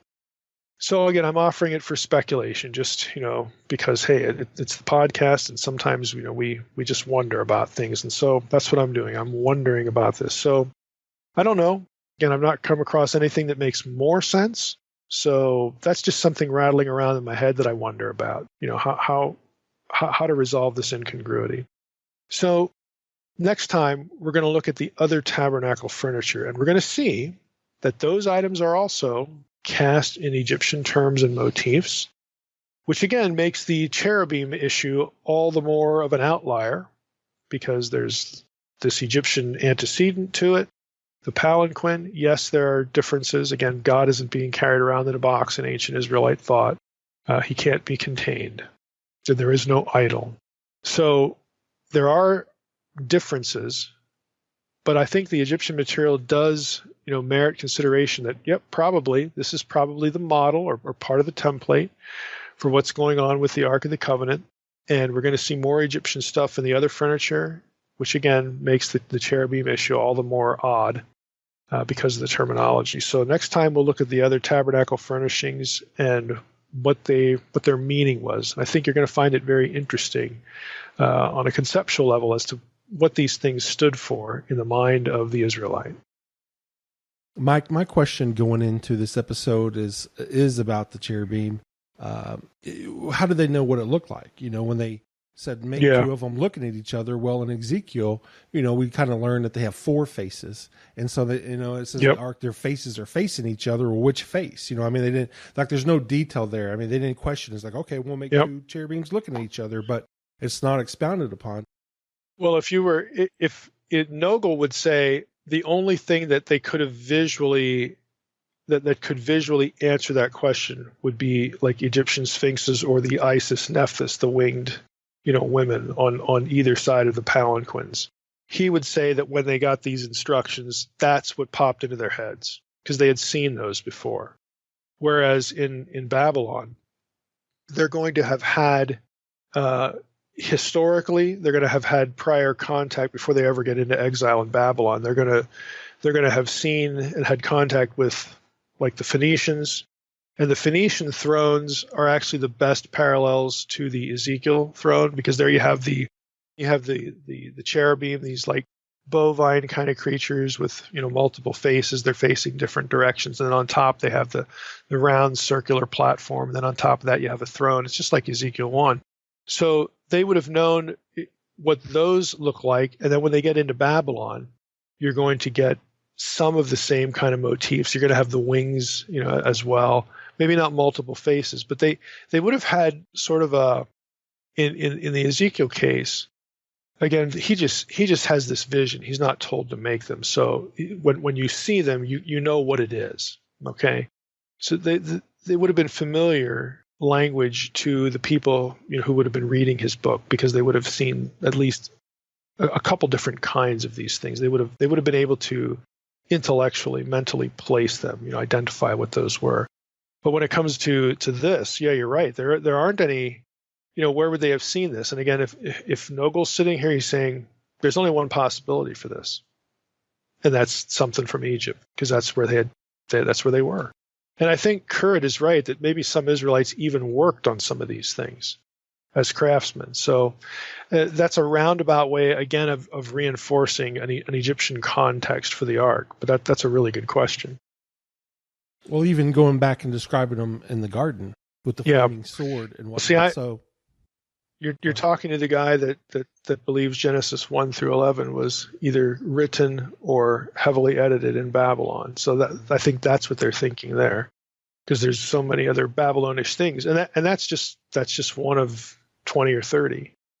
So since I am driven to that position by all the other Babylonish things in Genesis 1 through 11, to me that's not a difficult question to answer. The conception there would match Babylonian examples, so that's where they're getting the imagery from, or at least that's how they would have parsed the imagery in light of what they're reading. That's how they would have identified it mentally. And of course, the cherubim are the ones responsible for the face melting. Right. Absolutely. All right, Mike. You're really stuck on the face melting. No, do you have that as a screensaver? No, but I just love you have that as movie. A screen. That really affected me. When I was a child. Maybe I gave you an idea there. Yeah. I mean, as a child of the 80s, when I saw that movie, I was so into it, and it stuck with me. So I know to keep my eyes shut, and no matter what happens, don't look. I learned that lesson. Right, don't look at the ark. Don't look at the ark. Seriously, get your face melted off. All right, Mike. Well, we look forward to part 3. This is an interesting one. So ark's a big topic. Everybody likes it. I like it. It's one of my favorites. So who doesn't want to go be Indiana Jones and go look for the, Ark of the Covenant? All right. Well, last part 3 of Exodus 25. We're getting close to the end of, well, not really, but we're inching our way towards the end of Exodus, but at least 25 was. Yeah, I mean, there's just stuff in here that we had to chop the chapter up. It's not going to be that way, in most of the other chapters. So, we did get a little bit stuck here, but, I think it's going to be, worthwhile. I think it has been worthwhile. People, like to park on certain things, and certain things are definitely worth parking on. So that's where we've been. So this will be part 3. We'll be done with Exodus 25 today. There, Trey, if you want to clap, you can clap for that. We're out of Exodus 25. This is going to be verses 23 through 40. So, what we've been, the previous 2 episodes of Exodus 25 were the Ark of the Covenant. So kind of what it is, myths about the Ark, we did all that sort of thing. And so the rest of the chapter, we have 2 other objects in this chapter that are associated with the tabernacle. And so that's where we're going to spend our time for the rest of this episode, on these 2 other objects. They are the bread of the presence, the table of the bread, otherwise known as the showbread or the shewbread, however you pronounce that King James English, and then the golden lampstand or the menorah. So both of these objects are mentioned in this chapter, and that's what we want to cover. So I'm going to start in order with the bread of the presence. This is Exodus 25, 23 through 30. And I'll just read what the text has here. God tells Moses, "You shall take a table of acacia wood, 2 cubits shall be its length, a cubit its breadth, and a cubit and a half its height. You shall overlay it with pure gold, and make a molding of gold around it. And you shall make a rim around it, a handbreadth wide, and a molding of gold around the rim. You shall make for it 4 rings of gold, and fasten the rings of the 4 corners at its 4 legs. Close to the frame the rings shall lie as holders for the poles to carry the table. You shall make the poles of acacia wood, and overlay them with gold, and the tables shall be carried with these. And you shall make its plates and its dishes for incense, and its flagons and bowls with which to pour drink offerings. And you shall make them of pure gold, and you shall set the bread of the presence on the table before me regularly." So that's the description of the table for the bread and the bread of the presence. The bread of the presence is going to be mentioned elsewhere in Leviticus, and we'll get to that in a moment, because we're going to need to make some comments about what the whole point was. But I want to start off here by referring to Currid's commentary. This is John Currid. We've used his book Egypt in the Old Testament, and we've also referenced his Exodus commentary. So in that commentary, he writes this: "After having dealt with the only piece of sanctuary furniture in the Holy of Holies, i.e. the Ark, God now describes the nature of the furniture in the holy place, the next most sacred area of the tabernacle. As the priest entered the holy place, the table of showbread stood on his right-hand side. Martin Luther translated the Hebrew term for the bread of the presence as showbrot, from which William Tyndale derived the word showbread or shewbread. That's Shewbread. Currid says that terminology is still quite common today. God's directives for the construction of the table of showbread are very similar to those given for the building of the ark. Both are to be made out of acacia wood, totally overlaid with pure gold, and have a gold border around them. The table of showbread is, like the Ark of the Covenant, to be carried by poles. Obviously, the purpose of these is similar as well, so that no human hand should touch the sacred furniture and thereby profane it. That purpose is highlighted by the fact that the directive for constructing the rings and poles for the table is cast in almost exactly the same terms as the command to make the ark.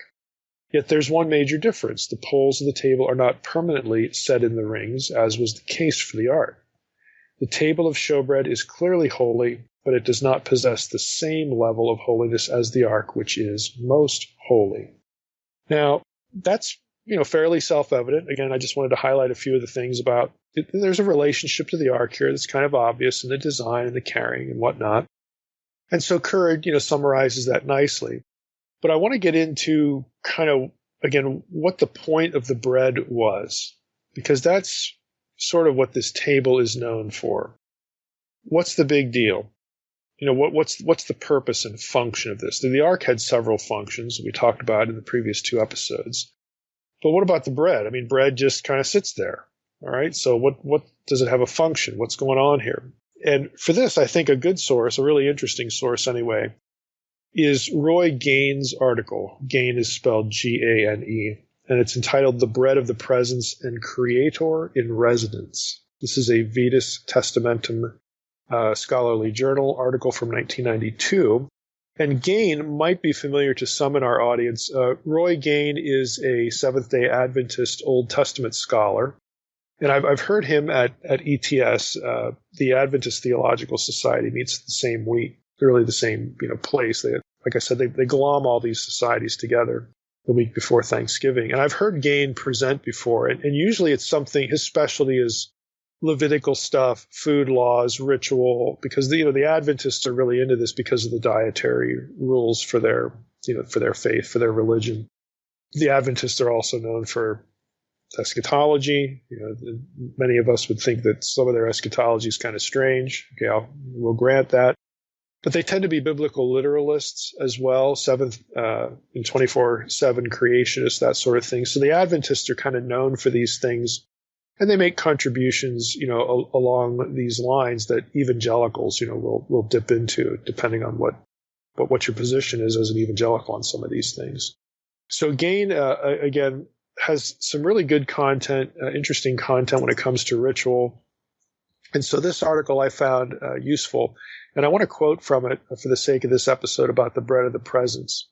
And Gain writes this to start off. He says, analysis of the Israelite bread of the presence and its ritual demonstrates the theological importance of ritual detail. Seemingly minor differences, now catch this, seemingly minor differences to non-Israelite, i.e. pagan, cultic bread laying combine to convey a fundamentally different theological statement. Let me just stop there. So Gain is going to compare and contrast ritual things and procedures. And he's going to draw attention to some specific differences in the way these things are described that make a theological point.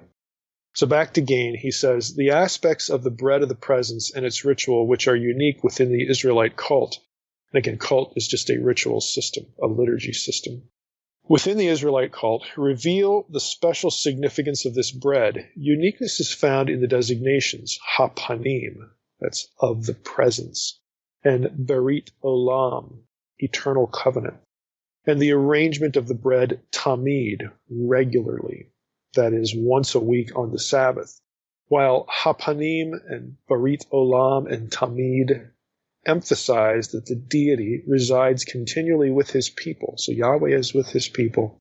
The limitations inherent in the ritual, by contrast with non-Israelite cultic bread laying, mitigate the anthropomorphism of the theological statement. Now, that's academies for this. Let me interpret this. What Gain is going to do and what he's going to argue is that if you look at other ancient Near Eastern bread rituals, they are filled with anthropomorphic language. And what he means by that, what he's targeting there, is the idea of the deities eating and feasting and drinking these offerings. And what Gain is going to suggest, and what others have suggested, this is nothing new to Gain or original to Gain, is that this creates the impression, and in pagan cultures, really, in some cases, the belief that the deity is sustained or placated or something. The deity is sustained by these offerings. And that idea is conveyed by their presence, their anthropomorphized, descriptions, eating and feasting along with these rituals. And his point is that, look, when you get to the Israelite system, you don't have that. Yeah, God is pleased with the offering, and he smells the smoke and all that stuff. But there are differences that convey very carefully convey the notion that Yahweh isn't coming to feast and drink and be sustained. Yahweh needs no sustenance from people. And so he's going to zero in on a few of these details. So Gain along the way cites Cassuto's, this is Umberto Cassuto's Exodus commentary at this point, because he finds it useful in regard to the uniqueness of Israelite bread rituals. So I'm going to quote Cassuto. I'm not going to use Gain here, but I'm going to go right to Cassuto, because I think his description is worth noting here. So Cassuto writes, in regard to the table of the presence, the religion of Israel made fundamental innovations and introduced important changes in the usage current in the ancient East. Among the neighboring peoples, the table, which was used for serving the offerings to the gods, played an important role in the worship. In Mesopotamia, they would arrange on the table the foods that had been prepared as a meal for the gods, such as boiled or roasted flesh, placed in dishes or plates, loaves of bread, jars of wine, milk and honey, and various kinds of fruit, recalling the table set before kings. The Egyptians practiced similar customs in the worship of their gods, and the other peoples of the countries of the East did likewise. The practice was based on the belief that the gods, who, like human beings, also needed food, actually ate and drank in some traditionary manner the foods and the drinks that were put before them, like a king who eats and drinks of the repast that his servants have set before him on his table. The ritual use of the table continued also among the Israelites, but not without innovations and changes, consonant with the character of Israel's faith. In the Israelite view, it was not only inconceivable to associate concepts of eating and drinking in their material sense with the conception of divinity. Let me just step in here. I would say there is one exception to that. That's Genesis 18, but that's not ritual. Nevertheless, Cassuto writes, though they consider this inconceivable, it is related, even of a human being like Moses, that when he drew near to the divine sphere, he neither ate bread nor drank water. Exodus 34:28, Deuteronomy 9:9 and 18. Hence, the function of the table in the Israelite sanctuary is not like that of the table in the idolatrous shrines. The parts of the sacrifices that were, just pay attention to this listing that Cassuto has. It's very interesting. The parts of the sacrifices that were set aside for God were not prepared by boiling or roasting. They were not placed in dishes or plates upon the table, but they were burned on the altar in the sanctuary courtyard, as though the only way to bring them near to the deity, near to Yahweh, was to turn them into vapors and odor, exceedingly fine matter and without substance, which are dispersed in the air and ascend heavenward. The dishes on the table mentioned in verse 29 remain empty, just as God's throne on the kaporet, the lid of the ark, stands empty. The same applies to the libations. The priests of the heathen nations, when they offered libations, would pour out the liquid from a large jar into a smaller vessel, like a slave filling his master's cup, or they would pour it on the ground. But among the Israelites, the wine was poured on the flesh that was being burned on the altar, and thus the wine, too, was vaporized in the heat of the fire, and its fumes and fragrance would ascend heavenward. The vessels for libations standing on the table, which are also mentioned in verse 29, likewise, again, remain empty. The same applied also to the bread. The portion of the cereal oblations intended for the Lord was also consumed on the altar. The bread of the presence referred to in verse 30 was given to the priests to eat. It's Leviticus 24, 5 through 9.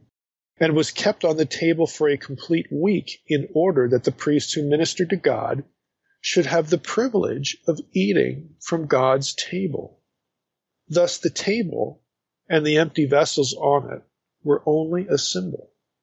That's the end of Kasuto. Now, again, that's really quite interesting how the Israelites would intentionally not do certain things to create a contrary impression of Yahweh as opposed to the other gods. And it's equally interesting that the ones who eat from God's table, it's not God. God doesn't need to be sustained. It's the priests. And again, that has all sorts of implications for the trajectory. This is part of the theological trajectory, about the royal priesthood, which we are. Again, believers in Jesus, again, who is the ultimate high priest, and we are one with him, united to the body of Christ. We are the body of Christ. We are a holy priesthood, as Peter, tells us.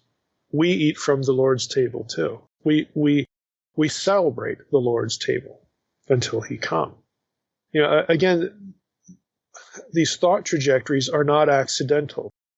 They are intentional. They're designed to convey certain messaging, theological messaging.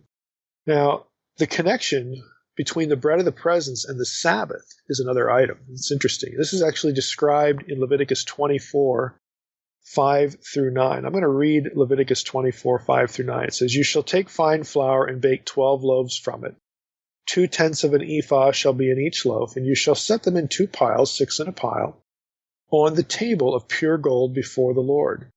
And you shall put pure frankincense on each pile, that it may go with the bread as a memorial portion, as a food offering to the Lord.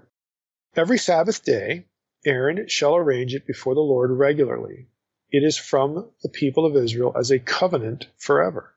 And it shall be for Aaron and his sons, and they shall eat it in a holy place, since it is for him a most holy portion out of the Lord's food offerings, a perpetual due."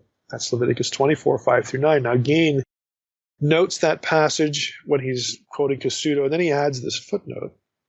He says, "Furthermore, there is in the bread of the presence ritual a positive redefinition of bread laying by linking the bread to the Sabbath, and thus to creation. It is suggested, therefore, that the bread represents the concept that Yahweh is Israel's resident creator provider, who, unlike the other ancient Near Eastern deities, acknowledges no dependence on human food." And Gain proceeds, therefore, to make some specific observations, and I'm just, through the rest of the article, I'll just summarize these for sake of time. He notes that there's no paired libation offering in Leviticus 24. Bread's the only food, again, this is quite different than non-Israelite rituals. He also notes and drills down on the word panim, presence. It signifies a personal presence, the presence of God. But again, you don't have the over-anthropomorphizing here like you do with ancient Near Eastern rituals where they're feasting and drinking. The gods are feasting and drinking. Numbers 4:7 is a parallel to the bread of the presence phrase. It says this, "And over the table of the bread of the presence they shall spread a cloth of blue and put it on the plates and dishes and the incense for the bowls," and so on and so forth. So you have table of the bread of the presence, or table of the presence. And again, writes this. He says, "This suggests that the term has to do with location rather than with a physical characteristic of the loaves, such as their appearance." And so the location is an issue because it's in the holy place. It's directly, it's right there, where God is thought to reside. He has another thought here. He says the totality of the furniture assemblage means, in his thinking, that the bread cannot be understood as an isolated element in the ritual of the tabernacle. The table on which it is placed, the lampstand, and the incense burner must be taken together, collectively, as the furniture of the dwelling of God. After all, the purpose of the sanctuary is to provide a place for Yahweh to dwell among his people. And then he proceeds to get into, okay, what do all these observations mean? So he writes as follows.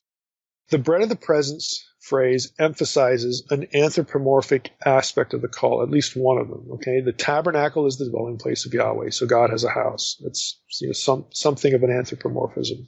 He says this anthropomorphism is strengthened by the fact that there are libation vessels as well as bread on the table, which appears fully set for a meal. We expect Leviticus 24:5-9 to inform us that the vessels are to be used once per week for a libation, accompanying the bread of the presence offering, but this is not the case.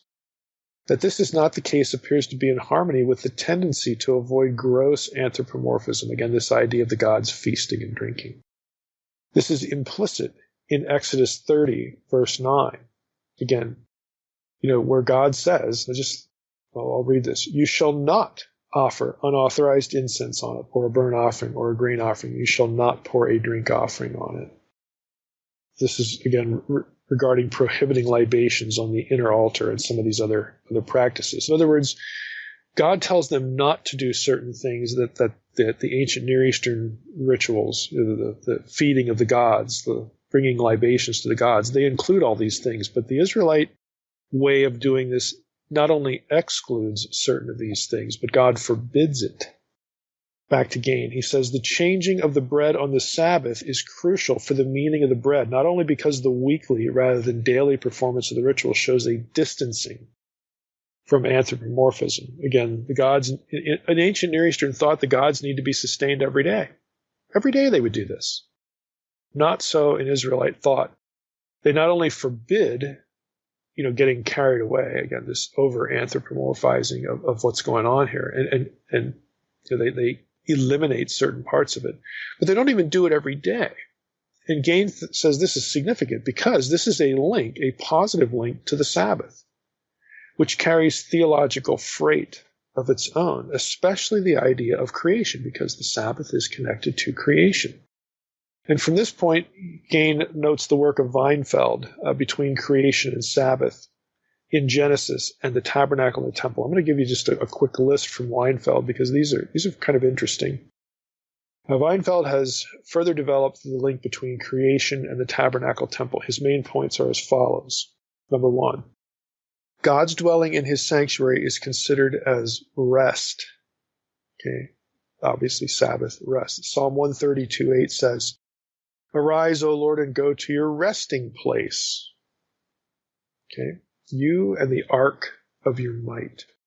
So this is a place of rest. This is parallel to the concept of the sanctuary in the ancient Near East and to the seventh day's rest in Genesis. So Psalm 132 thinks of the holy place, the Holy of Holies, as a place of rest. And Weinfeld's point is because it's described as a place of rest, it links the tabernacle and the later temple back to the creation week, God resting on the seventh day. If you've read Walton's book on the lost world of Genesis 1, where creation is really about God preparing, building and preparing his own temple to come to earth, you're tracking on this right away. Number two from Weinfeld, the completion of the tabernacle parallels Exodus 31:12-17, just as it comes at the end of the creation week in Genesis 2 and 3. So he's noting the parallel. Oh, isn't it interesting that we get the Sabbath mentioned at the end of God's work on creation, and we get the Sabbath mentioned at the end of the building of the tabernacle? Might that be intentional? And Weinfeld says, yeah, it is. And Gain, of course, agrees. And again, to me, this is quite coherent. The seventh day, this is number 3, the seventh day as the day of completion appears both in the tabernacle accounts, it's Exodus 24:15 and following, and in the creation stories. Number 4, in the ancient Near East, creation and temple building are associated with the notion of enthronement. Now, just recall for a moment, if that sounds a little odd, just recall that Sinai and the tabernacle and the temple are God's home. Okay, and in God's home is where he rules. It's a throne room as well. It's not just a living room or a man cave, for the deity. It's a throne room. It's all these things. The cosmic mountain, if you've read Unseen Realm, it's God's home and the place from which he governs. Okay, so this idea with creation and resting, and then the same kind of language used of the tabernacle in Sinai and the temple. Again, this is intentional. Lastly, number 5, creation and the enthronement of God are tied together in the Old Testament. You get this in Psalm 93, Psalm 29, verse 3, and verse 10 in Psalm 29 as well. The fact that bread, in other words, basic food, is placed upon the golden table inside the sanctuary suggests a more intrinsic connection with creation. That is, Yahweh as the creator continues to provide for and sustain his creatures. However, as the creator, Yahweh admits no dependence on human beings. Quote, "Were I hungry, I would not tell you, for mine is the world and all it holds. Do I eat the flesh of bulls or drink the blood of he-goats?" That's Psalm 1, 12 through 13. Accordingly, while the bread is continually placed on his table to show that the covenant and his creative power are ongoing, Yahweh consumes none of it, but assigns it to those who carry out ministry on behalf of his people, who provided the offering in the first place. Because of the covenant with Yahweh, Israel is privileged to have the creator, provider, residing among them. That's the end of Gaines in a summary of Weinfeld. So something as seemingly ordinary as a few loaves of bread in the holy place turn out to be very pregnant with meaning. There's a distinction and a distancing of Yahweh, the God of Israel, from other ancient Near Eastern gods, by virtue of what is done and not done with the bread and with the table and with the vessels and utensils and so on and so forth, with these objects. It conveys the notion that Yahweh is self-sustaining, and he continues as the creator and the original provider. He continues to provide sustenance of the creation and for his people, independent of them. There is no dependence. So again, all of it is designed to make a theological statement. It's theological messaging. This is, again, what we need to have our eye on when it comes to ritual text just generally. But here it's a good example. Let's move to the menorah, or the golden lampstand. This is Exodus 25, 31 through 40. And let's just briefly, we'll read some of that. This is very, very detailed here, but read part of it. "You shall make a lampstand of pure gold. The lampstand shall be made of hammered work. Its base, its stem, its cups, its calyxes, and its flowers shall be of one piece with it. And there shall be 6 branches going out of its sides, 3 branches of the lampstand out of one side of it, 3 branches on the other side. 3 cups made like almond blossoms, each with calyx and flower on one branch, and 3 cups made like almond blossoms, each with calyx and flower on the other branch." And so on and so forth. So the rest of it is descriptive of the decorations and the branches. You get down to verse 37, "You shall make 7 lamps for it, and the lamps shall be set up so as to give light on the space in front of it. Its tongs and their trays shall be of pure gold. It shall be made with all these utensils out of a talent of pure gold. And see that you make them after the pattern for them which is being shown you on the mountain." So I want to start with Sarna here. Sarna has, again, just a few initial observations and some things that are worth pointing out that'll kind of set up what I want to do in a moment here. Sarna, in his Exodus commentary, writes this. He says, "No lampstand that incorporates all or even most of the features of the tabernacle menorah has yet been uncovered in the Near East." Now, let me just stop there. That's going to be significant because you're going to have various scholarly attempts to say that the lampstand of Israel was patterned after something else, the tree of life in Mesopotamia or something else.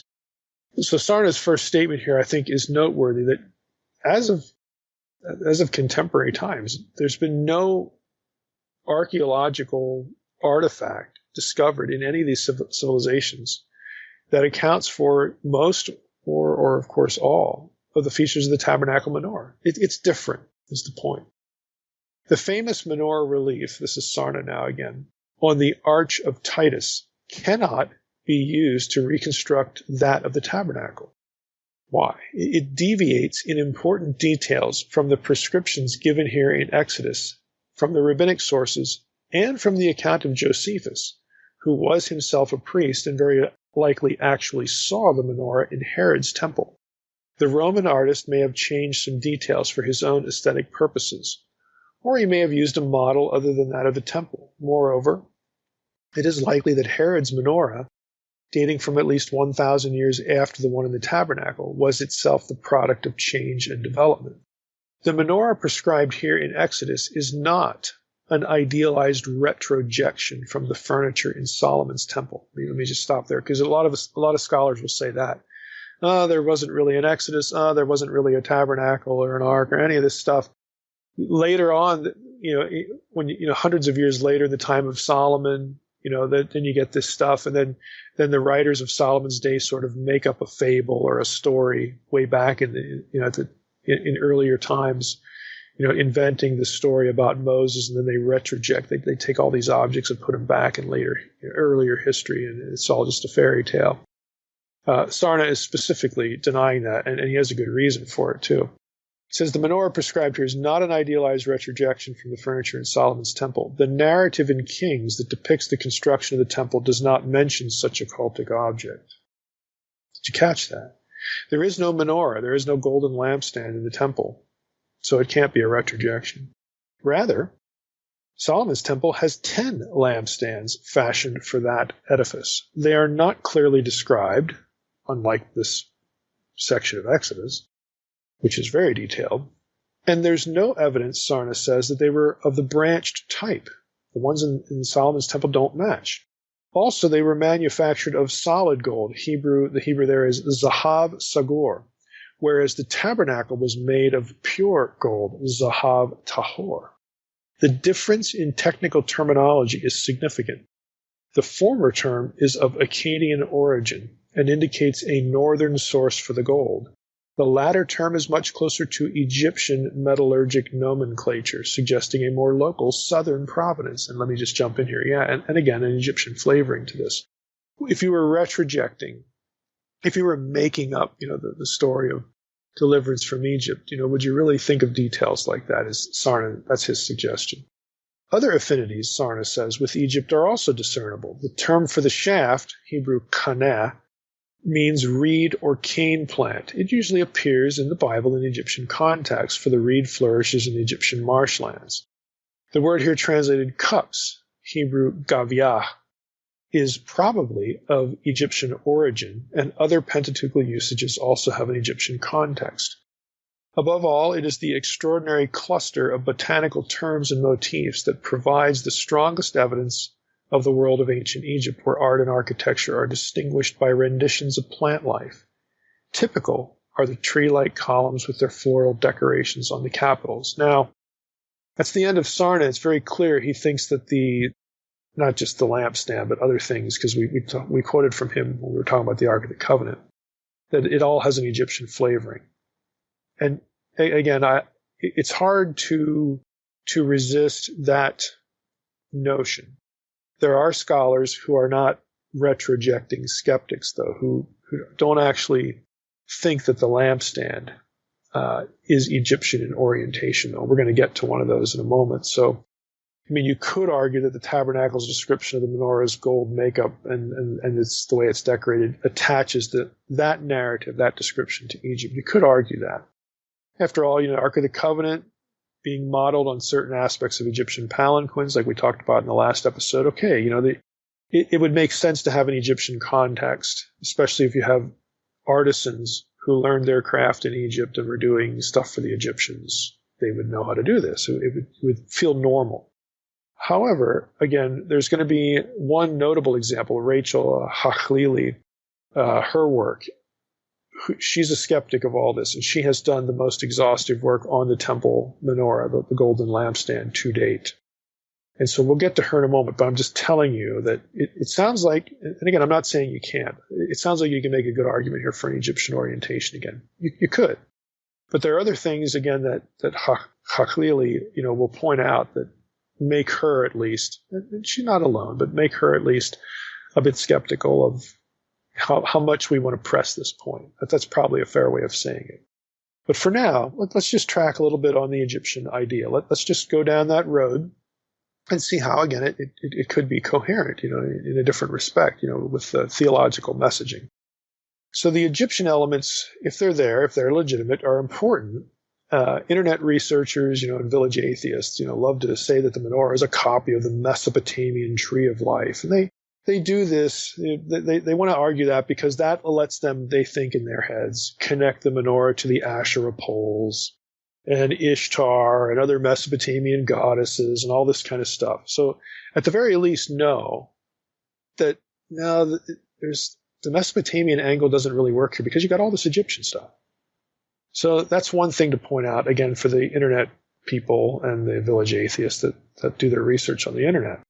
All of that Mesopotamian arguing back to a representation of the goddess in the tabernacle. That's where they want to go. All of that is completely unnecessary and it's incoherent. In general terms, while the menorah deserves to be connected to the Genesis tree of life, again, you can make that argument. It's at least some kind of tree shape. The Egyptian elements are sufficient for that connection. You don't need Mesopotamia at all. If you understand what Egyptian temples were trying to convey, their theology, you don't need Mesopotamia at all. I'm going to reference an article here by Baines on Egyptian temple symbolism. I'm just going to read a paragraph from it. If you were looking at again, it's hard to visualize this maybe, but at the entrance to an Egyptian temple, they would have these pylons, these really tall, like doorway structures, okay? And you would go in, there would be this long hallway. Archaeologists refer to it as the hypostyle hallway. You have these huge columns on either side, okay? And you would keep going down this and maybe pass through another set of doors, another set or a couple sets until you get to the inner sanctuary, the Holy of Holies, as it were. And inside that sanctuary, behind the doors, you would have the gold figure of the deity, an idol, okay? What you don't realize is that when you were walking, you would be actually going up. With Egyptian temples, there was always a slight incline on the way to the deity. And that's because the statue of the deity would either be placed on a mound of dirt or in a little ship, like on a mound, okay? Because what an Egyptian temple commemorated was the rise of the earth from the original creation sea, the watery abyss, when the mound, the original mound, the primeval mound surfaces from the water and creates the earth, and the deity is there with it and on it. This is what it's trying to take your mind as an Egyptian back to the creation moment, the primeval mound. And this is why the hypostyle hallway, the columns there, would be decorated with, you guessed it, marsh vegetation. Okay, flowers, lotus flowers, papyrus reeds, all this kind of stuff, because you were journeying through the waters of the marsh to the primeval mound where the creation moment and the deity respond as you know it is waiting for you. So Baines here. The hypostyle hall exhibits the greatest condensation of symbolism. Apart from cosmographic features on its walls and ceilings, the capitals of the columns locate it within the horizontally ordered cosmographic scheme. The commonest designs for capitals are papyrus, umbels, and lotus flowers, so that by implication, the columns themselves are the stems of aquatic plants. The shape of the column may mimic a plant in several ways. Apart from allusions to the origin of stone architecture in flimsier materials, this means that the hall is a symbolic primeval swamp out of which the mound of the sanctuary emerges. Okay, that's from Baines' article on Egyptian symbolism, the temple symbolism. So it could be that the decoration of the plant, the tree, okay, the golden lampstand, that has, again, you can make a good argument that the decorations are very Egyptian in orientation, that what's being commemorated by the presence of the lamp is, guess what? The presence of the Creator.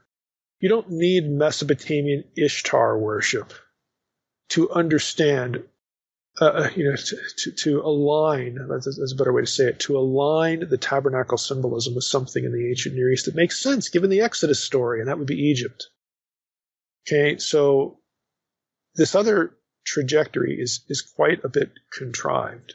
And we'll return to this point a little bit later, because again, Haklili is going to argue that for more uniqueness than somebody like Sarna or someone who favors an Egyptian view would give the temple lampstand or the tabernacle lampstand. And she's got some very specific disconnects with the Mesopotamian stuff. So that's the Egyptian perspective. And again, it's coherent. You can see how it would work, so on and so forth. But let's go again to the Mesopotamian idea and its problems. Just spend a little more time on that. Now, there are two major studies on the menorah.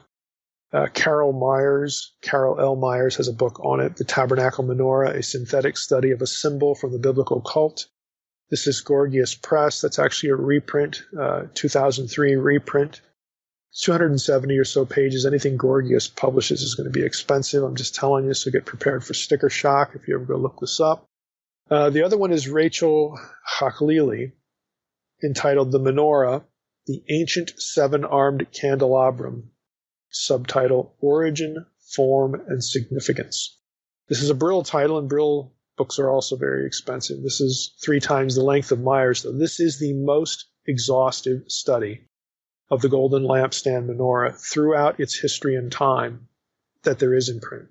I should say, well, it's out of print now, but you can probably find it used somewhere. Now, my copy of Haklili is packed because my library is packed. I can't quote Myers directly, but Haklili does some of that for me. So I'm going to stick with notes that I have from Haklili's book and just go with that. So she writes the following. This is pages 35 through 38. Myers contends that the description of the tabernacle menorah has a connection and cultural affinities with Egypt. So Myers is in the Egypt camp. She also alludes to this in her interpretation of kaneh, the reed, as the plant growing in the swamps of the Nile. Note, however, Haklili says, that Egyptian decoration consists mainly of lotus and papyrus plants rather than the flowered capital feature on the menorah. She's going to say, well, yeah, okay, there's plant decorations, just like the Egyptians would do, but they aren't the precise Egyptian decorations. They're different, okay? So Haklili goes on in her work, and she's skeptical that the tabernacle menorah is strictly modeled after anything in Egypt. She's also skeptical that it's an ancient Near Eastern stylized tree drawing from Mesopotamia. And so she writes the following. Again, just sort of to summarize her thoughts. The origin and original meaning of the menorah have been discussed extensively. Basing his argument on the clay lamps with 7 wicks, Albright, back in 1932, maintained erroneously that the 7-branched menorah can be traced back to the land of Israel in the Iron Age. Some scholars argue that the menorah's form originally represented and has close morphological connections with the stylized tree motif, the tree of life in ancient art, specifically from the early periods of Syria and Mesopotamia, especially Sumerian representations. The sacred tree held an important place in nearly every sanctuary throughout the land and frequently determined the character of the site, with sites being named after trees. Again, all that's true, she says. Goodenough maintained that the menorah was originally a tree, reflecting the older representation of the tree. In the menorah, the tree as a symbol of life, it was made a bearer of lights. She's quoting Goodenough there. Some argue that the ancient Near Eastern monuments and seals of the late Bronze Age can thus be seen as symbolic expression of the existence of sustaining plant life. So all this is part of a Mesopotamian trajectory. Haklili continues, the concept of the tree of life, or a sacred tree, appears in various myths in Antiquity and is represented in ancient art, especially in the Near East, as a religious and mythological symbol. It probably lost its significance in the later Hellenistic Roman world. Yarden contends that this stylized divine tree and the fruit of life eventually became a burning tree, a tree of light and a cosmic tree, a symbol of life and immortality, so on and so forth. And then she goes through a whole bunch of these, and she says, well, here's why I don't buy it.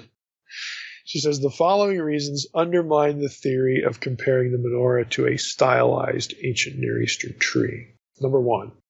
The menorah arms, according to the Exodus description, are formed with reeds. They are hollow pipes. and not branches, thereby precluding any plant or arboreal theme. Number 2, comparable material for the decorative elements can be discerned in examples from the land of Israel and Syria. Accordingly, the influence and origin should be sought in those regions rather than in Egypt or Mesopotamia. Third, the prototype of tree motif in the ancient Near East usually contains a triple motif of a tree flanked by antithetical animals and sometimes celestial symbols.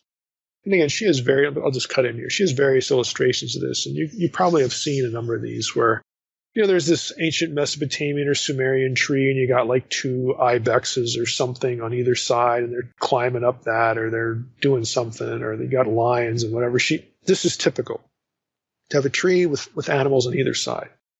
Sometimes you'll have astronomical, astrological, celestial symbols on either side or above the tree. So she's saying this is what you're typically looking at.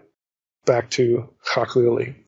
Myers asserts that these motifs are different in shape, form, and theme from the 7-armed menorah described in literature and in artistic examples, which is why Myers opts for the Egyptian model. The tree is a simple stylized plant, often more or less with 7 branches. It appears in various cultic scenes with no comparable scenes in ancient Israelite art. And basically her point is that we don't have the animals either. So we not only, what's built in Israel just doesn't match.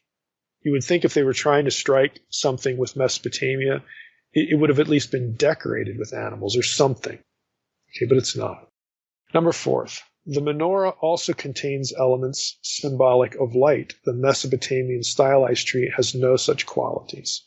Number 5, the 7-armed menorah is a unique form, though based on Near Eastern traditional decorative elements of candelabra and cult vessels in the Iron Age. So her point there is that you don't need to look for trees.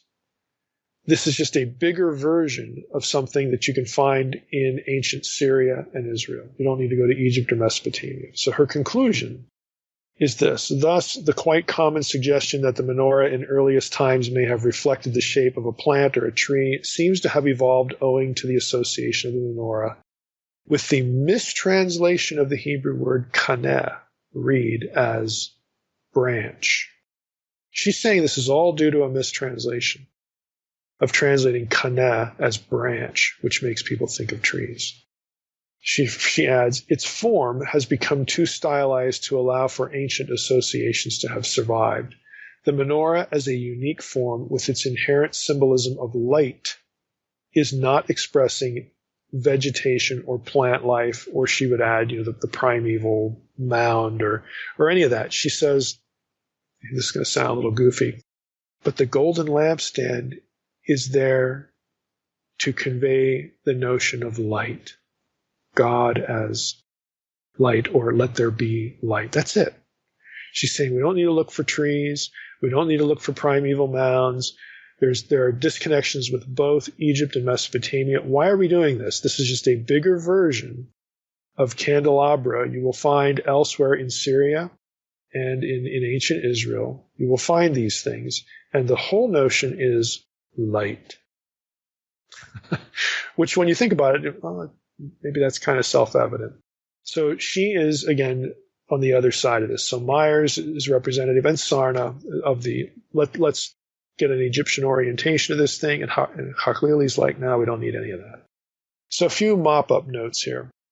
Haklili's extensive work includes detailed study of the vocabulary of the lampstand description, and she compares it to later sources. She doesn't believe, for instance, that the lampstand in the Tabernacle had 7 arms. She says that the narrative says 6, that's what it has. She doesn't count the central shaft as an arm, but acknowledges that other scholars do. And then there's the reference in Zechariah 4:2. And he said to me, what do you see? I said, I see, and behold, a lampstand all of gold with a bowl on the top of it, and 7 lamps on it, and 7 lips on each of the lamps. Okay, so on and so forth. So she's saying that, look, what's being described in Zechariah is not the same as what was in the tabernacle back in Exodus. Okay, that one had 6 branches. Whatever's going on in Zechariah had 7. And later menorah copy what's going on in Zechariah. She agrees as well with Josephus has this comment that the menorah, the lampstand in Herod's temple, had 70 parts or elements. Like if you took it apart, there were 70 distinct, elements to it. And Haklili agrees with that. And in her book, she actually goes through the Exodus narrative and shows how you can get the number 70 for its constituent elements, which is kind of interesting. 70, completion. Wholeness, again, taking it back to creation and the Sabbath, there you go. Again, you often don't see that, but again, Josephus made the comment, and she says he was right. Haklili also disagrees with scholars like Sarna, who say that Solomon's temple didn't have the tabernacle lampstand, but instead had 10 menorahs. Remember we read that from Sarna. She writes this, and here's her counter argument to that. She writes, C.L. Myers contends that the menorah envisioned by Zechariah cannot be identified with the tabernacle menorah, and so she concludes that the Second Temple menorah bore a closer resemblance to the tabernacle menorah than to the menorah in Solomon's temple. So she takes the Zechariah thing a little bit differently than Haklili would. Haklili adds, it's difficult to accept Myers' thesis. The Bible states that all the tabernacle cult vessels of the tent of meeting were transferred to Solomon's temple at its inauguration. And she quotes 1 Kings 8:4 here, which says, and they brought up the ark of the Lord, the tent of meeting, and all the holy vessels that were in the tent. The priests and the Levites brought them up. So basically Haklili is saying, look, okay, we don't get the golden lampstand mentioned in the temple. We get these 10 going on, but you got 1 Kings 8:4 that says that all the stuff in the tent was brought into the temple. So she doesn't buy, again, that particular sort of argument on Sarna's part. Anyway, just a few other things that she's sort of tracking on or positions that she has. Now her bone to pick in this verse, admittedly, really lands on, is the lampstand to be considered a vessel? You can quibble about that, but 1 Kings 8:4 nevertheless does say that everything in the tent's the tabernacle, okay, was brought into the temple. So it seems like she has a good argument there, or at least a defensible one. So after all that, what does Haklili, if she's done the most exhaustive research here, what does she think the whole thing means? What does she think the menorah means? Well, I've already hinted at it. The light is a big deal. So we have to recognize, and I'm just summarizing here, that a lot of the tradition that you get in Judaism, both in terms of the Second Temple period and later, the Rabbinic era and on into more modern times, a lot of the tradition does not go back to the original tabernacle menorah, but it goes to the Second Temple menorah and stuff that Josephus will be talking about, like in Herod's temple, and even later. There are specimens of 3, 5, 9, and 11 armed menorot, that have been found in the land of Israel in the diaspora and on clay lamps. Most of those found in the land of Israel have 5 arms. So even back to the Second Temple period, they didn't have a strict template for depicting this, which is her point.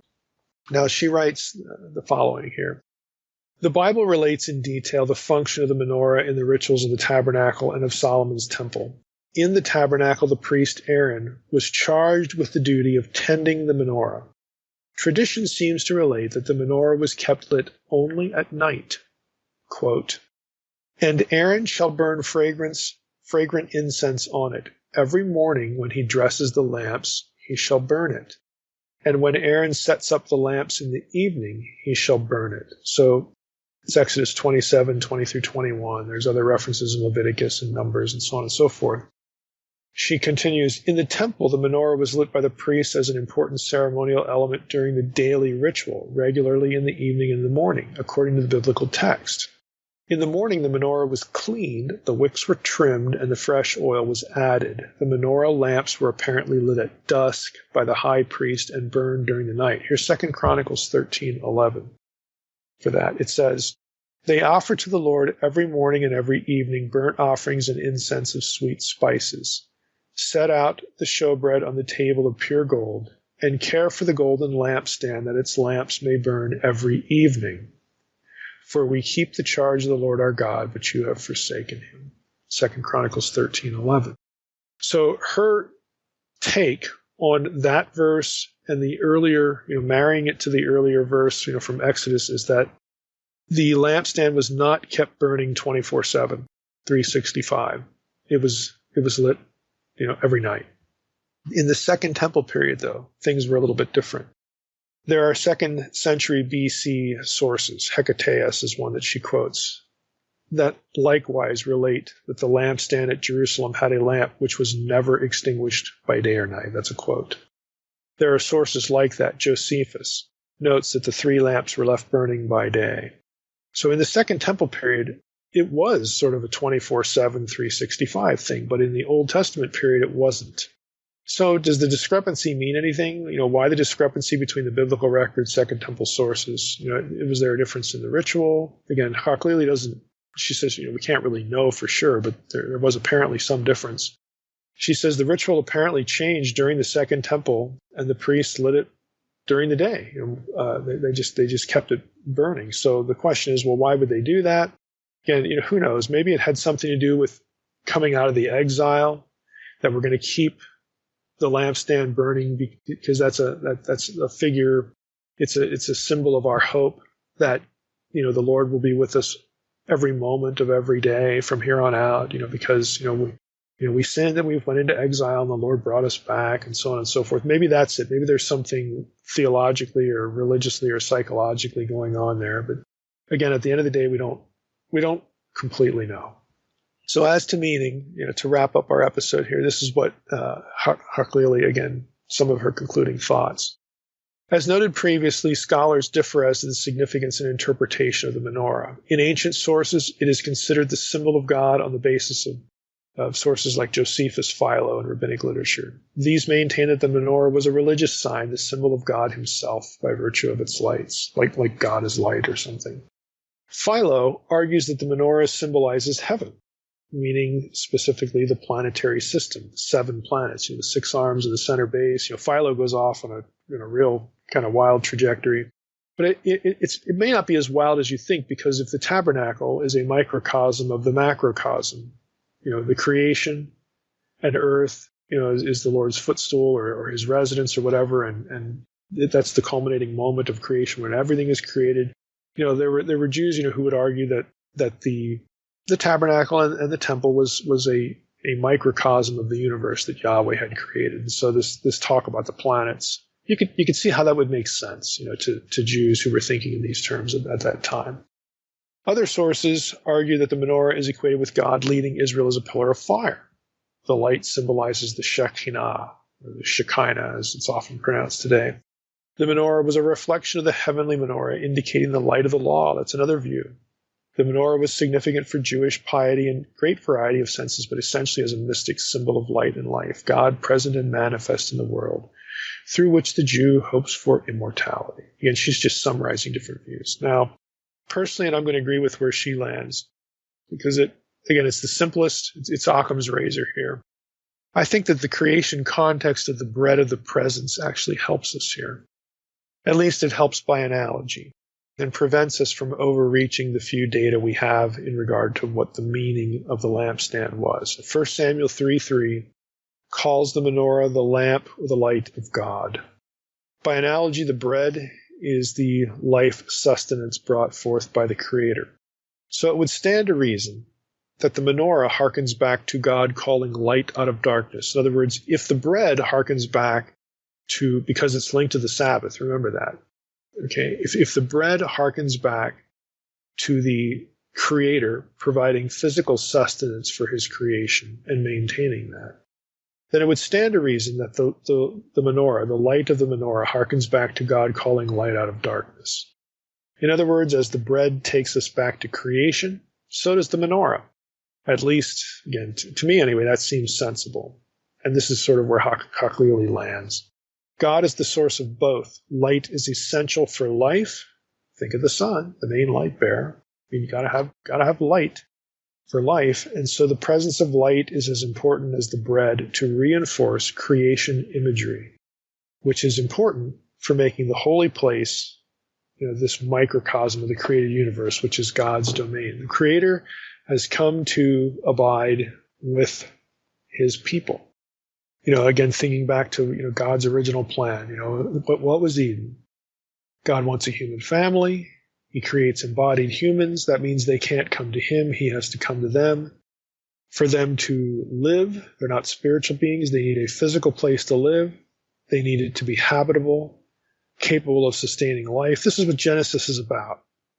Okay, Genesis isn't answering our questions. It's telegraphing important theological ideas, like, who God is, what his intention is, what does creation mean? Why did he bother? All these sorts of big picture things. And when you start linking language in Genesis to the tabernacle and to its furnishings, that tells you something. It tells you, okay, maybe it's a little overstated to say that the tabernacle, the temple, was a microcosm of the universe. Okay, maybe that's a little overstated, but it's not overstated to say that the temple and the tabernacle were supposed to be analogies to the Creator living with his people, living with humans at creation, which was his original desire and plan and design. It's supposed to make you think. These two things connected are supposed to make you think of God's purpose, what God wants. And the creation, the fact that God acted the way he did, creating us, giving us a habitable world, and being ever present to sustain it. At the very least, that's what the tabernacle is supposed to make you think of. And again, when you get into the bread imagery, and even the light imagery, you have the priesthood involved, and we're believer priests, we partake in these things. God is there to sustain us. He's not there to have us sustain him. And these are big picture theological items that you can get legitimately. You don't have to make this stuff up. You just observe that, hey, there are connections between the tabernacle stuff and the creation week. Again, that's intentional. It means something. It's not contrived because the vocabulary is the same. And you have really things that you can't miss, like Sabbath and light, okay, that connect the two things. So I think, at the end of the day, that's what these objects are really here for. Again, to remind us of those truths. And again, it looks kind of ordinary. Okay, you need a source of light, you got some bread there, big deal. Well, theologically, in terms of the messaging for Israel, in their context, it said a lot. And it was a pretty big deal. All right, Mike. Well, what can we expect from Exodus 26? The short answer is I don't know. The whole chapter is about the tabernacle. So I think at the very least, I may want to talk a little bit about something I brought up in Unseen Realm, sort of the views of the tabernacle construction, maybe, and whether this is the big issue, whether the tent would have fit into the temple itself. For those who have read Unseen Realm, there's a little bit, that I put in there on that. There's some verses in the Old Testament that suggest that the tent was literally like moved in between the cherubim, right there at the throne, so that the ark would be God's footstool and he would be seated above the greater cherubim. That was his seat now, and the ark was his footstool. And the whole thing was like moved inside. Depending on the way you interpret the construction instructions, you can match the dimensions. You can do that, but it's controversial. So I'll probably say a little bit about that. But other than that, I'm not sure where I'm going to land as far as chapter 26, or even if we'll just run on into chapter 27. I don't know yet. We might do 26 and 27 together. We'll find out.